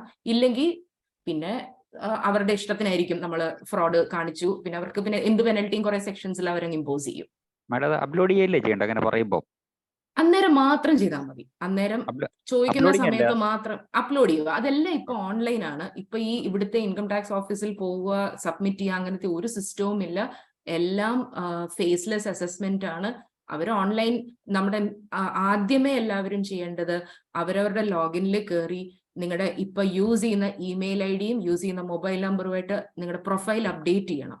കാരണം അത് ചെയ്തില്ലെങ്കിൽ പല നോട്ടീസും പല ലെറ്റേഴ്സും ഇന്റിമേഷൻസും നമ്മൾ മിസ് ചെയ്ത് കഴിയുമ്പോൾ ഇതിനൊരു ടൈം ലിമിറ്റ് കാണും. ഇത്ര ദിവസത്തിനകമാണ് നിങ്ങൾ ഇത് ചെയ്യേണ്ടത്. അല്ലെങ്കിൽ നമ്മുടെ റിട്ടേൺ അവിടെ അണ്ടർ പ്രോസസ്സിംഗിൽ അവർ വെക്കും. ഇതും കൂടെ കിട്ടിയിട്ടേ അവർ പ്രോസസ് ചെയ്യത്തുള്ളൂ. പക്ഷെ എല്ലാവരും എവിടെയെങ്കിലും പോവുക, റിട്ടേൺ ഫയൽ ചെയ്യുക, അക്നോളജ്മെന്റ് കിട്ടി കഴിയുമ്പം അതങ്ങ് ഇറ്റ്സ് ഓവർ ദി എൻഡ് എന്നുള്ള രീതിയിൽ പോവും. പിന്നെ ഇത് എന്താണ് അവിടെ ഇൻകം ടാക്സ് സൈറ്റിൽ എന്തെങ്കിലും നടന്നോ, വല്ല പുതിയ ഡിമാൻഡ് വല്ലതും വന്നോ, ചിലപ്പോൾ നമ്മൾ പറയുന്ന ഇൻകം ഒന്നും എല്ലാം അവർ സമ്മതിക്കത്തില്ല. അപ്പൊ നമ്മൾ അന്നേരം നമ്മുടെ പ്രൊഫൈൽ അപ്ഡേറ്റ് ചെയ്ത് നമ്മുടെ മെയിൽ ഐഡിയും മൊബൈൽ നമ്പറും 2ഉം നമ്മുടേതാണ് എന്നുള്ള എൻഷുർ ചെയ്യണം. പല കേസുകളിലും എന്തുവാന്ന് വെച്ചാൽ റിലേറ്റീവ്സ് ആയിരിക്കും ഈ പ്രൊഫൈൽ ഇൻകം ടാക്സ് ലോഗിൻ അവർക്ക് ആക്റ്റീവ് ആക്കി കൊടുക്കുന്നത്. അപ്പൊ ഏതെങ്കിലും ഒരു ഇമെയിൽ ഐഡി ആയിരിക്കും അന്ന് കൊടുത്തിരുന്നത്. ആ ഇമെയിൽ ഐഡിയിലോട്ടേ ഇന്റിമേഷൻസ് പോത്തുള്ളൂ. ഇപ്പൊ നമ്മൾ എല്ലാവരും നമ്മുടെ ലോഗിനിൽ കയറി is it my own email ID എന്ന് എൻഷുർ ചെയ്യണം. വേറെ ആരുടെയും അല്ല, നമ്മുടെ തന്നെയാണ്. അങ്ങനെ ആണെങ്കിൽ നമുക്ക് എല്ലാ ഇന്റിമേഷൻസും കറക്റ്റ് ആയിട്ട് അവർ അയച്ചു തരും. അത് നോക്കുക, നമ്മൾ അതനുസരിച്ച് അവർ പറയുന്ന ടൈം ലിമിറ്റിനുള്ളിൽ നമ്മൾ നമ്മുടെ ഡോക്യുമെന്റ്സ് അവർ പറയും എങ്ങനെയാണ് അപ്ലോഡ് ചെയ്യേണ്ടത്. അത് നമ്മൾ അപ്ലോഡ് ചെയ്ത് കഴിയുമ്പോൾ ദ ചാപ്റ്റർ ഇസ് ക്ലോസ്ഡ്. അവരത് പ്രോസസ് ചെയ്ത് റീഫണ്ട് ആണെങ്കിൽ നമ്മുടെ അക്കൗണ്ടിലോട്ട് നമ്മൾ കൊടുക്കുന്ന ബാങ്ക് അക്കൗണ്ടിൽ നമുക്ക് റീഫണ്ട് വന്ന് വീഴും. റീഫണ്ട് വന്നു കഴിഞ്ഞാൽ പിന്നെ നോക്കേണ്ട ഒരു കാര്യമില്ലല്ലോ. പിന്നെ നോക്കണ്ട, അടുത്ത വർഷം നോക്കിയാൽ മതി. മാഡം ഒരു കാര്യം കൂടെ നേരത്തെ പറഞ്ഞതാ എനിക്ക് മനസ്സിലാക്കട്ടെ, മറ്റേ ഇൻട്രസ്റ്റിന്റെ കാര്യം. ബാങ്ക് അത് FD ഇൻട്രസ്റ്റ് സെപ്പറേറ്റും സേവിങ്സ് ബാങ്ക് ഇൻട്രസ്റ്റ് സെപ്പറേറ്റും ആയിട്ടുള്ള അഡ്വാൻറ്റേജ് ഒന്ന് പറഞ്ഞു തരൂ. ആ അഡ്വാൻറ്റേജ് ആണ് സർ, സേവിങ്സ് ബാങ്ക് ആണ് 10,000 വരെ നമുക്ക് എക്സംഷൻ ഉള്ളതാണ്. അത് ആഡ് ചെയ്യേണ്ട കാര്യം അതായത് അല്ല, ഇൻകം കാണിക്കണം. 8,000 നമ്മൾ ഇൻകം ഫ്രം അതർ സോഴ്സ് എന്ന് പറയുന്ന ഹെഡില് നമ്മൾ SB ഇൻട്രസ്റ്റ് എന്ന് പറയുന്ന ഹെഡിന്റെ അവിടെ കൊണ്ട് ഇപ്പൊ ഒരു 10,000 ഇട്ടാൽ നമ്മുടെ ഗ്രോസ് ടോട്ടൽ ഇൻകം അതനുസരിച്ച് കൂടി. ഇപ്പൊ 1 lakh ആയിരുന്നെങ്കിൽ ഈ 10 കൊണ്ട് വരുമ്പോൾ 1,10,000 ആയി. എന്നിട്ട് ഡിഡക്ഷൻസ് എന്ന് പറയുന്ന ഹെഡിന്റെ അവിടെ 80TTA എന്ന് പറയുന്ന സെക്ഷനിലോട്ട് ഈ 10,000 നമുക്ക് അവിടെ ഡിഡക്ഷൻ കിട്ടും. 10,000 ഇസ് എ മാക്സിമം എമൗണ്ട്. ഇപ്പൊ 8,000 ഉള്ളെങ്കിൽ വിൽ ഗെറ്റ് 8,000 ഡിഡക്ഷൻ. അപ്പൊ ഇൻകം ഓഫർ ചെയ്തിട്ട് നമുക്ക് ഡിഡക്ഷൻ ക്ലെയിം ചെയ്യാം. അല്ല, ഈ ഇൻകം 26 AS ഓട്ടോമാറ്റിക് ആയിട്ട് കയറി വരത്തില്ലേ? ചിലത് വരണം എന്നില്ല, അപ്പൊ അത് നമ്മൾ ചിലത് വരാറില്ല, ചിലത് നമ്മള് റിട്ടേൺ ബാങ്കുകാർ അവരുടെ സ്റ്റേറ്റ്മെന്റ് നിർബന്ധം അപ്ലോഡ് ചെയ്യുമല്ലേ മാഡം? അപ്പൊ നമ്മൾ അത് നിർബന്ധമില്ല. ഇപ്പൊ SBI ഒക്കെ കറക്റ്റ് ആയിട്ട് ഒരു വർഷം 4 തവണ നമുക്ക് SBI ഇൻട്രസ്റ്റ് തരുന്നുണ്ട്. 4ഉം കറക്റ്റ് ആയിട്ട് കറക്റ്റ് 25/9, 25/6 ആ കറക്റ്റ് ഡേറ്റിൽ അവരുടേത് വരും. പക്ഷെ മറ്റ് ബാങ്കുകാരുടേത് വരണം എന്നില്ല. അപ്പൊ നമ്മൾ റിട്ടേൺ ഫയൽ ചെയ്യുന്നതിന് മുൻപ് തന്നെ നമ്മൾ ഇത് കംപ്ലീറ്റ് നമുക്ക് ഏതൊക്കെ ബാങ്ക് അക്കൗണ്ട്സ് ഉണ്ടോ അതിലെ എല്ലാം സേവിങ്സ് ബാങ്ക് ഇൻട്രസ്റ്റ് നമുക്ക് എന്ത് കിട്ടുന്നുണ്ടെന്ന് വെച്ചാൽ, ഇപ്പം നമ്മുടെ SBI ഇൻട്രസ്റ്റ് 30,000 ഉണ്ടെങ്കിൽ 30ൽ നിന്ന് 10 കഴിഞ്ഞ് 20ക്ക് നമ്മൾ ടാക്സ് അടച്ചാൽ മതി. ഞാൻ ചോദിക്കുന്നത് ഈ അപ്ഡേറ്റ് ചെയ്യേണ്ടത്, അതായത് അപ്ലോഡ് ചെയ്യേണ്ടത് ഇൻകം ടാക്സിന്റെ കാര്യം നമ്മൾ എത്രയും വാങ്ങിച്ചിട്ടുണ്ടെന്ന്, ഈ സേവിങ്സിൽ ഇൻട്രസ്റ്റ് വാങ്ങിച്ചിട്ടുണ്ടെന്ന് അപ്ലോഡ് ചെയ്യേണ്ടത് അത് ബാങ്കിന്റെ ചുമതലയല്ലേ, അതോ നമ്മുടെ ചുമതലയാണോ? ബാങ്കിന്റെ രീതിയിൽ ചെയ്യുക, പക്ഷെ നമ്മൾ നമ്മുടെ രീതിയിലാണ്. ബാങ്ക് ചെയ്യുന്ന ബാങ്കിന്റെ ആംഗിളിലാണ്. Bank is informing the department that നമ്മൾ ഇത്രയും ഇന്ന ആൾക്ക് ഇത്രയും സേവിങ്സ് ബാങ്ക് ഇൻട്രസ്റ്റ് കൊടുത്തിട്ടുണ്ട്. അപ്പൊ SSC അതായത് നമ്മൾ നിർബന്ധമില്ല സർ, എല്ലാ അമൗണ്ടും വരണം എന്നില്ല. എത്രയോ കേസസ് ഉണ്ട് എല്ലാ അമൗണ്ടും വരാറില്ല. ഞങ്ങൾ ഇവിടെ ചെയ്യുമ്പോൾ തന്നെ ചിലപ്പോൾ ഒരു ബാങ്കിൻ്റെതേ കാണത്തുള്ളൂ, എന്നാൽ ആൾക്ക് 3-4 ബാങ്ക് കാണും. അതെല്ലാം നമ്മൾ മാനുവലി ഫീഡ് ചെയ്ത് കൊടുക്കണം. ഇൻട്രസ്റ്റ് ചെയ്താൽ ഒരു ബാങ്കിൽ തന്നെ FDയും സേവിങ്സും ഉണ്ടെങ്കിൽ ഈ സേവിങ്സിന്റെ അവരെപ്പോഴും ചെയ്യണമെന്നില്ല. FD കംപ്ലീറ്റ് ആയിട്ട് ചെയ്യുമോ? FD TDS പിടിച്ചാലും പിടിച്ചില്ലെങ്കിലും ചില ബാങ്കുകാർ നമ്മൾ ഫോം 15G കൊടുക്കുന്ന കേസ് ആണെങ്കിൽ അവര് ടാക്സ് പിടിക്കത്തില്ല, എന്നാൽ നില്ലിട്ടിട്ട് ഇൻട്രസ്റ്റ് കാണിക്കും. FDയുടെ ഇൻട്രസ്റ്റ് ഇത്രയാണ്. ഇപ്പം കൊല്ലൂർ വിള അല്ലെങ്കിൽ Mayyanad service cooperative bank, Kollur വിള, ഇങ്ങനത്തെ ആളുകളൊന്നും റിട്ടേൺ ഫയൽ ചെയ്യുന്നില്ല. അപ്പൊ അവിടുന്ന് കിട്ടുന്ന നാഷണലൈസ് ബാങ്ക്സ് എല്ലാം കറക്റ്റ് ആയിട്ട് ഫയൽ ചെയ്യണം എന്നില്ല. നമ്മൾ ബാങ്കിനെ ഫുള്ളി ഡിപ്പെൻഡ് ചെയ്യണ്ട. നമ്മൾ റിട്ടേൺ ഫയൽ ചെയ്യുന്ന സമയത്ത് നമുക്ക് എവിടൊക്കെ FD ഉണ്ടോ അവിടെ എല്ലാം ആ ബാങ്കുകളിലെല്ലാം പോയി നമ്മളൊരു ഇൻട്രസ്റ്റ് സർട്ടിഫിക്കറ്റ് മേടിക്കണം. അവരോട് ചെന്ന് പറയണം, എനിക്ക് റിട്ടേൺ ഫയലിംഗ് ടൈമായി, എനിക്ക് ഈ വർഷം ഫിനാൻഷ്യൽ ഇയർ 21-22 അല്ലെ ഫിനാൻഷ്യൽ ഇയർ 22-23 എനിക്ക് എന്തുമാത്രം ഇൻട്രസ്റ്റ് ഇൻകം ഉണ്ടായിരുന്നു. അവരത് അന്നേരം ഒരു ഫെഡറൽ ബാങ്ക് ഒക്കെയാണ് പ്രിന്റ് എടുത്ത് തരും. ഇല്ലെങ്കിൽ അവര് നോർമൽ പ്രിന്റിൽ അവർ ടൈപ്പ് റിട്ടേൺ ആയിരിക്കും, അതിനകത്ത് തന്നെ കാണും, പ്രിന്റഡ് ആയിരിക്കും. ഇത്ര ബാങ്ക് ഉണ്ടായിരുന്നു, ഇത്ര ഇൻട്രസ്റ്റ്, സേവിങ്സ് ബാങ്ക് ഇത്രയും, FD ഇത്രയും. അത് അവര് എല്ലാ ബാങ്കുകാരും ഇപ്പൊ നമ്മൾ ചോദിച്ചാൽ കറക്റ്റ് ആയിട്ട് തരും. FD ഇൻട്രസ്റ്റിന് നമുക്ക് ഡിഡക്ഷൻ ഉണ്ടോ മാഡം? FD ഇൻട്രസ്റ്റിന് ഒരു ഡിഡക്ഷനും ഇല്ല സർ. സേവിംഗ് ബാങ്ക്സ് മാത്രമേ ഉള്ളൂ. അതെ. സീനിയർ സിറ്റിസൺസ് ആണെങ്കിൽ ഒരു 50,000 വരെ FD ഇൻട്രസ്റ്റിന് ഡിഡക്ഷൻസ് ഉണ്ട്. നമ്മുടെ ഡിപെൻഡന്റ് പേരൻസിന് കിട്ടുമോ? ഇല്ല, പേരൻസിന്റേത് കിട്ടത്തില്ല സർ. അപ്പൊ 10,000 കൂടുതൽ ഉണ്ടെങ്കിൽ കാണിക്കേണ്ട കാര്യമല്ല ഉള്ളൂ. 10,000 കൂടുതൽ ഉണ്ടെങ്കിൽ നല്ല കാണിച്ച് പോകുന്നതാണ് നല്ലത്. കാരണം ഇപ്പം കഴിഞ്ഞ കൊല്ലം തൊട്ട് ഡിപ്പാർട്ട്മെന്റ് ഇറക്കിയതാണ് AIS ആനുവൽ ഇൻഫർമേഷൻ സ്റ്റേറ്റ്മെന്റും ടാക്സ് ഇൻഫർമേഷൻ സ്റ്റേറ്റ്മെന്റും. 26 ASC വരാത്ത ഒരു 50% കാര്യങ്ങളും ഈ AIS വരാറുണ്ട്. 26 AS റിഫ്ലക്ട് ആവണം എന്നില്ല. അപ്പൊ നമ്മൾ 26 ASനെ മാത്രം നോക്കി നിൽക്കരുത്, AISും നമ്മൾ നോക്കണം. അതിൻ്റെ അകത്ത് നമുക്ക് വേറെ ഏതൊക്കെ ഇൻകം ഉണ്ടെന്ന് നോക്കുക. കാരണം നമ്മുടെ അടുത്ത് വരുന്ന ചില ക്ലയൻസ് വരുമ്പോൾ പറയത്തില്ല ഷെയർ ട്രാൻസാക്ഷൻസ് ഉണ്ട്, ഷെയർ ട്രേഡിംഗ് ഉണ്ട്. ബിക്കോസ് അത് അവര് തന്നെ ചെയ്യുന്നതല്ല, വേറെ ആരെയും കൊണ്ടെങ്കിലും ചെയ്യിക്കുന്നതായിരിക്കും. So it never strikes them. ഈ AISനകത്ത് നല്ല ക്ലിയർ ആയിട്ട് കാണും, മ്യൂച്വൽ ഫണ്ട് ഇത്ര സെയില് നടന്നു, ഷെയർസ് ഇത്ര സെയില് നടന്നു. അപ്പൊ AIS ആണ് പിന്നെ നിങ്ങൾ നോക്കേണ്ടത്. 26 ASനെ മാത്രം ഡിപ്പെൻഡ് ചെയ്യരുത്. AISൽ കുറെ കൂടെ പോസ്റ്റ് ഓഫീസിലെ ഡെപ്പോസിറ്റ് ഉണ്ട്, അതിന്റെ ഇൻട്രസ്റ്റ് ഫിഗർ വരെ AISൽ വരാറുണ്ട്. So Aachi, if you have to sum up the whole thing, how would you taxation for medical professionals? Do I have time for one more doubt? ഒരു ഡൗട്ടിന് സമയമുണ്ടോ? Yes sir, please sir. ഒന്ന്, you have spoken about the Charities Act. whether religious and charities institutions registrations and its deduction, and also deduction under the Societies Act, Okay. the Cooperative Register of Society, both Okay. those things. Okay. And about 80C, which we get 100% deduction. Is it that? Then you have spoken about a fixed income tax for salaried persons. Yes. And there is no other option.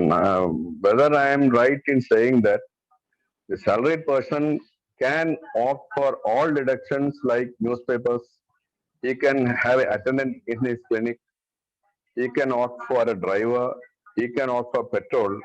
Only thing is, he should have correct books of accounts. He has examined 25 patients today. He has received so much amount as consultation fee, excluding his total salary from the government sector. If he maintains books of accounts as well as a ledger, he can claim income expense, he can give income expense statements to the income tax department and claim all the necessary deductions from his total income, which includes his salary income. Yes, yes. Private practice we So that can also, show if you under can business or explain to profession. these doctors, I think they are all under impression that income tax can be charged for the government doctors only on his salary, and he cannot get deductions of other things which he has done. So that point, I think we should But it is elaborate not and- legal. Government doctors are not supposed to do private No, practice. they can do, yes, they can do private practice. It is allowed, not medical college. Medical college is not allowed, but government doctors are allowed. And they can give ledger of accounts and maintain Yes, all yes. ledgers, books of accounts, and claim benefits, and of all the other news, they cannot get newspapers and all the expenses they can claim. So I think you can Yes. elaborate these things to the government doctors also. So Yes. they are enlightened about that. If they are into private. Another point. I think you have not mentioned about the recurring deposit scheme of the National Savings Certificates, 5-year certificates, and the monthly income which we are giving to the post office, as well as the Yes. maturity amount which we are getting. Yes. And I'm not going into the LIC schemes and IMA schemes, which is a last topic. I don't know whether you are aware of that, because we are collecting every year from the doctors to the IMA schemes, and at the end of the death of the doctor, we are giving nearly 60, 80, 90 lakhs. Is it the IMA I think, Social Security Scheme? Yeah, Social Security Okay. and health schemes and all those schemes. Yes, yes. And we are paying yearly contribution to the health scheme, and we are getting reimbursement. And Yes. I don't think any doctor is amalgamating this into his annual income. Because IMA has got its own income tax, PAN cards, and all those things. And till now, there is no much of a problem for the doctors who are receiving this amount. I think 3 or 4 points I mentioned. Will you get time to elaborate? Sir, regarding recurring deposit, we cannot claim it under ATC. Income Tax Department is very clearly told 5-year tax, 5-year term deposit. Only for that ATC is allowable. For recurring deposits, which you pay monthly, it is not allowable. ATC deduction you cannot claim there. That's a recurring point. Then NSE schemes are there. NSE and all comes under ATC.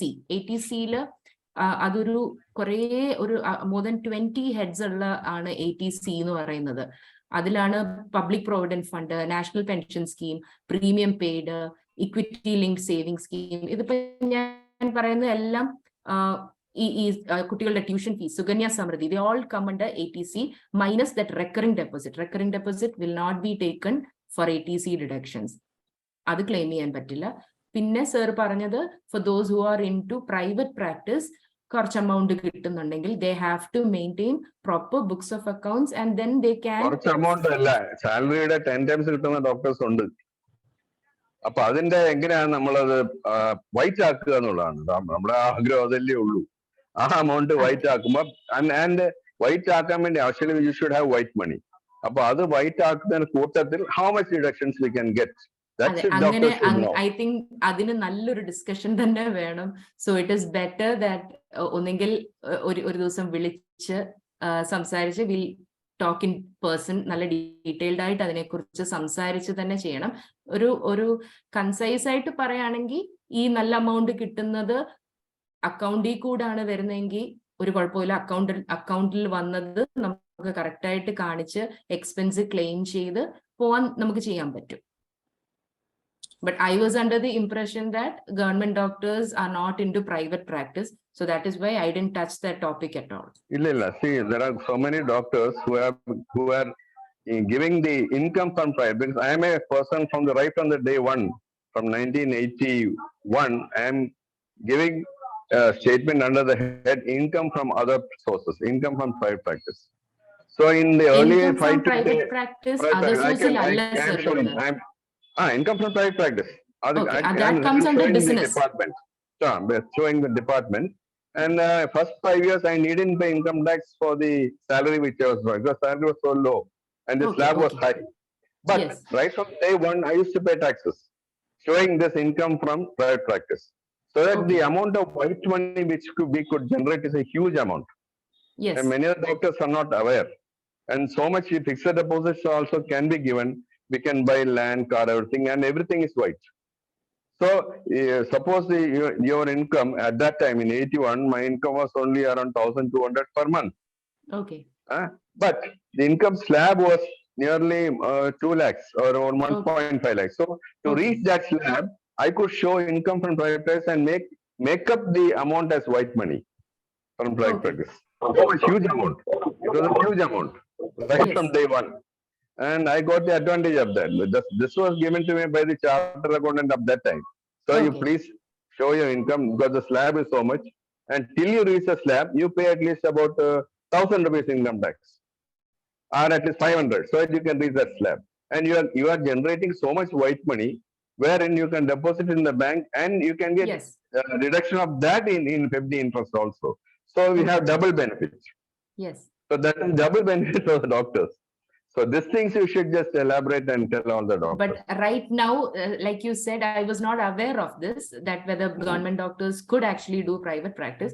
So I'll have to look into it in depth, whether it is legally possible now. It is. Even now, doctors are, even now I am giving. We used to give, even for till my retirement. അതായത് non practising allowance വാങ്ങിക്കാത്തവർക്ക് സ്വന്തം റെസിഡൻസിൽ practice ചെയ്യാം. അപ്പൊ അങ്ങനെ ചെയ്യുന്നതിനെ നമ്മൾ income from private practice എന്ന് പറഞ്ഞ് business ഹെഡിലാണ് കാണിക്കേണ്ടത്. കാണിച്ചിട്ട് നമുക്ക് അത്യാവശ്യം എക്സ്പെൻസുകളെല്ലാം ക്ലെയിം ചെയ്യാം. ഇപ്പൊ നമ്മളൊരു ഡിഡക്ഷൻസ് എന്നല്ല അതിനെ പറയുന്നത് സർ, അത് എക്സ്പെൻസ് ആണ്. നമ്മൾ എക്സ്പെൻസ് ക്ലെയിം ചെയ്യാം. എല്ലാ എക്സ്പെൻസും നമുക്ക് ക്ലെയിം ചെയ്യാം. നമുക്ക് ഒരു അറ്റൻഡറിനെ വെക്കുന്നത് ക്ലെയിം ചെയ്യാം. ഒരു ഡ്രൈവർ ഉണ്ടെന്ന് നമുക്ക് പറഞ്ഞ ഡ്രൈവേഴ്സിന്റെ സാലറി നമുക്ക് ക്ലെയിം ചെയ്യാം. ന്യൂസ് പേപ്പർ പീരിയോഡിക്കൽസ്, ബുക്സ്, നമ്മൾ കോൺഫറൻസും സെമിനാർ അറ്റൻഡ് ചെയ്തു എന്ന് പറയാം. That and all is possible. That is അന്നേരം നമുക്ക് കുറച്ച് ടാക്സ് സേവിങ് ഈ കാണിക്കുന്ന പ്രൈവറ്റ് പ്രാക്ടീസിന്റെ എത്ര കിട്ടുന്നോ അതിന്റെ ഒരു പെർസെന്റേജ് നമുക്ക് പ്രോഫിറ്റ് കാണിച്ച് നമുക്ക് ഫയൽ ചെയ്യാം.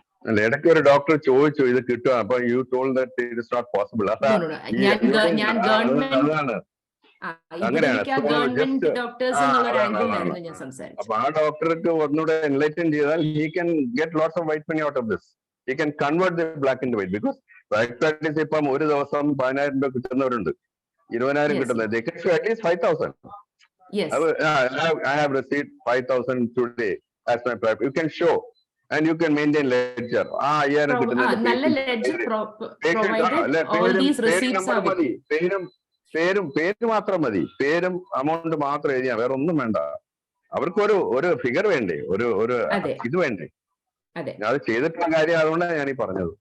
അത് എനിക്ക് ഗവൺമെന്റ് ഡോക്ടേഴ്സിന് ഇത് ചെയ്യാൻ പറ്റുമോ ഇല്ലയോ എന്നുള്ള നേരത്തെ ഇങ്ങനെ ഒരു കോൺട്രവേഴ്സി ഉണ്ടായിരുന്നതുകൊണ്ടാണ് ഞാൻ ആ ഇതിലോട്ട് അങ്ങോട്ട് കയറുന്നത്. ഞാൻ അഡ്വൈസ് ചെയ്തിനി തെറ്റരുതല്ലോ എന്ന് വിചാരിച്ചാണ്. അപ്പൊ ഞാനത് നോക്കിയിട്ട് മെഡിക്കൽ കോളേജിലെ ഡോക്ടേഴ്സ് മാത്രമേ ഉള്ളൂ ഇല്ലാത്ത. ബാക്കി ഇപ്പൊ ഗവൺമെന്റ് സെക്ടറിലും ഇൻഷുറൻസ് മെഡിക്കൽ സെക്ടറിലെല്ലാം അവർക്ക് അവരുടെ വീട്ടിൽ പ്രാക്ടീസ് ചെയ്യാം, MBA വാങ്ങിക്കുന്നില്ല. ഓക്കെ, അപ്പൊ അങ്ങനെ ആവുമ്പം നിങ്ങൾ എക്സ്പെൻസ് ഇവിടെ അന്നേരം നിങ്ങൾ റിട്ടേൺ ഫയൽ ചെയ്യുമ്പോൾ ശ്രദ്ധിച്ച് ഫയൽ ചെയ്താൽ മതി. ആരുടെ അടുത്താ പോകുന്നതെന്ന് വെച്ചാൽ അവരുടെ അടുത്ത് ക്ലിയർ ആയിട്ട് പറയണം, ഇത്രയാണ് എനിക്ക് കിട്ടുന്നത്, എങ്ങനെ എന്റെ പ്രോഫിറ്റ് എത്രയും കുറച്ച് കാണിക്കാമോ അത്രയും എക്സ്പെൻസ് എഴുതി, provided you have enough cash balance. നമ്മുടെ ക്യാഷും നമ്മുടെ കയ്യിൽ ഉണ്ടാവണം എക്സ്പെൻസ് എഴുതാനായിട്ട്. ക്യാഷ് ഇല്ലെങ്കിൽ നമുക്ക് ഒന്നും ചെയ്യാൻ പറ്റില്ല, അന്നേരം എക്സ്പെൻസ് വെറുതെ എഴുതാനും പറ്റില്ല. അപ്പൊ ക്യാഷ് ബാലൻസ് നല്ലതായിട്ടുണ്ടെങ്കിൽ നമുക്ക് ഈ പറയണ ഇപ്പൊ സാർ പറഞ്ഞ പോലെ വി ക്യാൻ ഡു ഇറ്റ്. പിന്നെ ഒരു അഡ്വൈസ് കൂടെ കൊടുത്താൽ കൊള്ളാം. നമുക്ക് പല സ്ലാബ് ഉണ്ട്. 5 lakhs, 10 lakhs, 20 lakhs സ്ലാബ് ഉണ്ട്. അപ്പൊ നമ്മള് 5 lakh സ്ലാബ് വരെ എക്സംഷൻ ആണ്. Yes. And 5 lakh senior citizens, super senior citizens. അല്ല അത് 2.5 എക്സംഷൻ ഇപ്പൊ 2 അതിൽ കൂടുതലുണ്ടല്ലോ, ലേഡീസിന് കൂടുതലുണ്ടല്ലോ. ഇല്ല, ലേഡീസ് എന്നും പറഞ്ഞ് ഇപ്പൊ ഇല്ല സർ, അതെടുത്ത് മാറ്റി. എല്ലാവർക്കും കോമൺ സ്ലാബ്. ഫസ്റ്റ് എത്രയാണ് എക്സംഷൻ ഇപ്പം? 2,50,000. ഫുള്ളി എക്സംപ്റ്റഡ് ആണ്. Up to 2,50,000. Fully 2,50,000 to 5. അത് 5% ഉള്ളൂ. അതെ. അപ്പൊ ഈ നമുക്ക് ബ്ലാക്ക് വൈറ്റ് ആക്കാനായിട്ട് അപ് ടു 4.95 lakhs വരെ നമുക്ക് ഡിക്ലെയർ ചെയ്യണം. സോ അത് 5% കൊടുത്താൽ മതി. നമുക്കത് ഒത്തിരി, ആ 5 കൊടുക്കുന്നതിന് പകരം ബാങ്കിൽ നമുക്ക് 7% ഇൻട്രസ്റ്റ് കിട്ടുകയാണ്. അത് നമ്മൾ വൈറ്റ് കാണിച്ച് ബാങ്കിലിട്ട് FD ജനറേറ്റ് ചെയ്ത് അതിന്റെ ഇൻകം കൂടെ വരുമ്പോഴത്തേക്ക് മറ്റേ സ്ലാബിൽ നമുക്ക് ഇൻഡയറക്ഷൻസ് ഉണ്ട് ഈ ഇൻട്രസ്റ്റ്. അപ്പൊ ഇത് നമുക്ക് ബ്ലാക്ക് വൈറ്റ് ആയിട്ടുള്ള, അപ്പൊ അതുപോലെ suppose you are paying around 5.6 lakhs. അപ്പൊ അടുത്ത സ്ലാബ് ഇപ്പോഴാണ് 10 lakhs ആണ്. അപ്പൊ നമുക്ക് ബാക്കി പ്രാക്ടീസ് കാണിച്ചു കഴിഞ്ഞാൽ ആ സ്ലാബ് കടക്കുന്നതിന് തൊട്ട് മുമ്പേ നമ്മൾ കാണിച്ചിട്ട് ആ എമൗണ്ട് വൈറ്റ് ആയിട്ട് ഫിക്സ്ഡ് ഡെപ്പോസിറ്റ് ഇടാം. We have got white money. അപ്പൊ ആ ഇൻട്രസ്റ്റ് മറ്റേ ഈ പറയുന്ന ഡിഡക്ഷൻസിൽ വരും, സ്റ്റാൻഡേർഡ് ഡിഡക്ഷനിൽ വരും, അല്ലെ ഇൻട്രസ്റ്റ്. അപ്പൊ അതുകൂടെ ഒന്ന് എക്സ്പ്ലെയിൻ ചെയ്യാതെ ഡോക്ടേഴ്സിന് പണം എങ്ങനെ കൂടുതൽ ഇൻകം ടാക്സ് കൊടുക്കാതെ ജനറേറ്റ് ചെയ്യാതെ ഈ ഒരു കുട്ടൻസോട് പറഞ്ഞു കൊടുക്കുക. ഇത് അങ്ങനല്ല സർ, ഇതിപ്പോ സാർ ഇത്രയും ഇയേഴ്സ് ഓഫ് എക്സ്പീരിയൻസും ഇയേഴ്സ് ഓഫ് റിട്ടേൺ ഫയലിംഗും കൊണ്ടാണ് സാറിന് ഇത്രയും മനസ്സിലാവുന്നത് ഇങ്ങനെയൊക്കെ ചെയ്യാൻ പറ്റും എന്നുള്ളത്. നമുക്കും കേസ് ടു കേസ് ആണ്. നമ്മൾക്ക് അടുത്ത് വന്നാൽ മാത്രമേ നമുക്ക് എങ്ങനെ ഒരാളെ ഗൈഡ് ചെയ്യാൻ പറ്റൂ എന്ന് പറയാൻ പറ്റൂ. ഇപ്പൊ ഒരു എന്തായാലും ഡോക്ടേഴ്സിന്റെ സാലറി എനിക്ക് തോന്നുന്നില്ല 5 lakh ക്രോസ് ചെയ്യും എല്ലാവരും.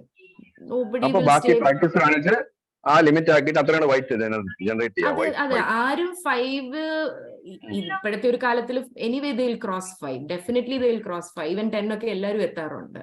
എനിക്ക് ഒരു കാര്യം, അതായത് നമ്മുടെ ഈ PF-ന്റെ ഒക്കെ നമ്മള് പ്രോവിഡന്റ് ഫണ്ട് ഒക്കെ നമ്മൾ ഡിക്ലെയർ ചെയ്ത് പോകുന്ന പൈസ ആണല്ലോ, അത് ഈ നമ്മൾ വിഡ്രോ ചെയ്യുമ്പോൾ, അതായത് ലോൺ അല്ല,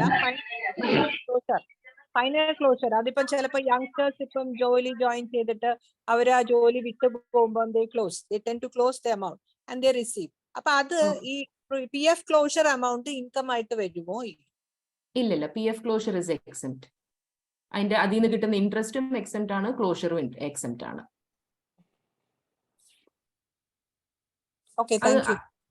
അത് എക്സെപ്റ്റ് ആണ്. അത് നമുക്ക് അന്നേരം നമുക്ക് പറയാൻ പറ്റുമല്ലോ നമ്മൾ അടച്ചത്. അത് ഗവൺമെന്റിന്റെ സ്കീമാണ്, സോ അതിനകത്ത് കുഴപ്പമില്ല. ഒരു ഡൗട്ട്, ഒറ്റ ഡൗട്ട്. Yes sir. പ്രൈവറ്റ് പ്രാക്ടീസിന്റെ ഇൻകത്തിന്റെ എക്സ്പെൻസസ് ഉണ്ടല്ലോ, ഈ ഡ്രൈവർ വെക്കുന്നത്, അറ്റൻഡർ വെക്കുന്നത്, അതിന് ലിമിറ്റ് ഉണ്ടോ?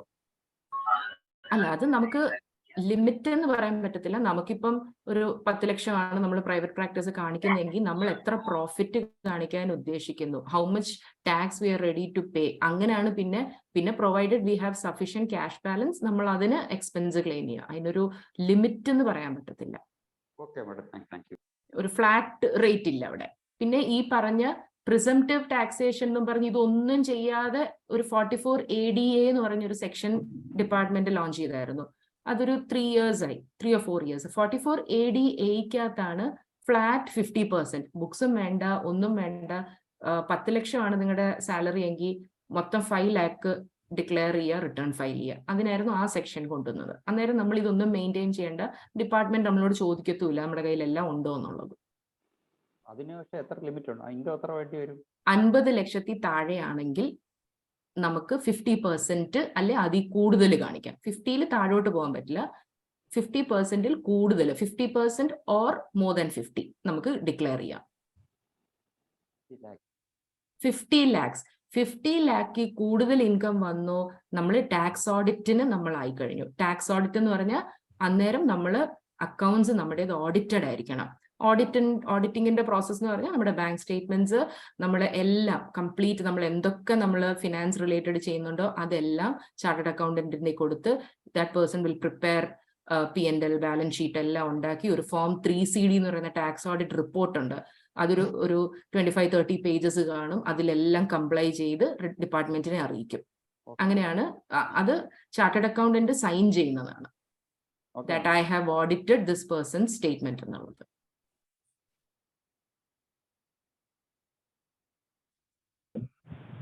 Okay, Dr. Rachel, can you wind up? Yes, ma'am. We have had an extensive discussion. Thank you so much. And I'd like to invite Dr. Avanti to give the vote of thanks.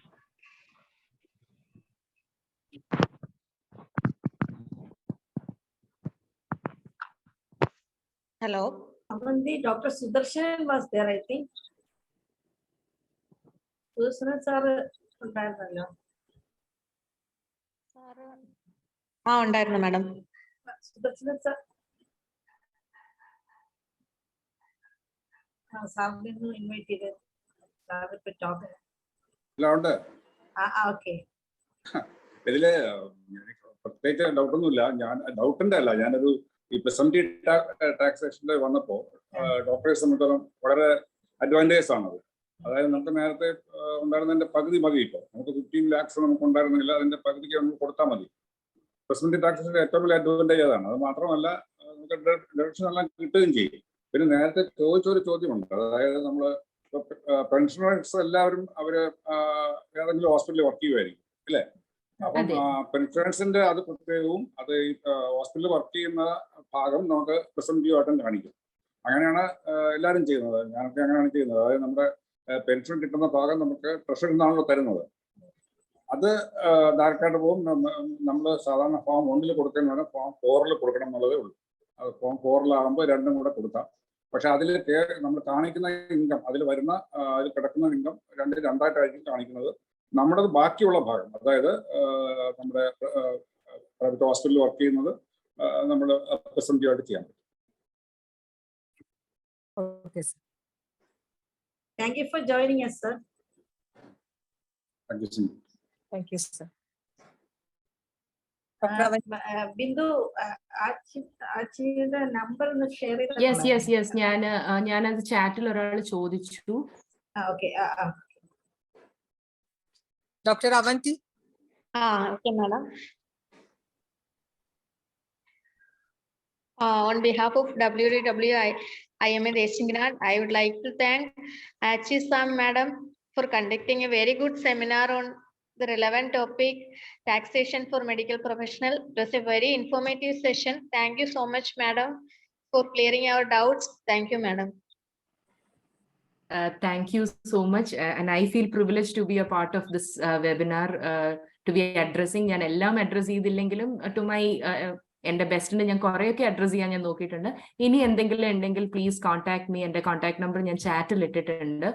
And my office is നമ്മുടെ women's കോളേജിന്റെ opposite ആണ് എൻ്റെ office, K Varghese and company. അപ്പൊ എപ്പോഴെങ്കിലും ഒന്ന് വിളിച്ച് appointment എടുത്ത് വന്നാൽ will definitely talk about it in detail. എന്ത് ക്വയറീസ് ഉണ്ടെങ്കിലും നമുക്ക് അന്നേരം അത് അഡ്രസ് ചെയ്ത് will file your returns. Thanks a lot. Thank you so much. Thank you, Dr. Oommen, for arranging this webinar. Thank you, Shishidharan Pillai sir, for sharing your experiences. Thank you, sir. Thank you, Bindu madam, Sini madam. Thank you, everyone who attended this webinar, the Desinganad members and non-members of IMA Desinganad. Thank you, everyone. Okay, thank you. Thank you, Sudarshan, for coming. Sudarshan, Sudarshan, boya.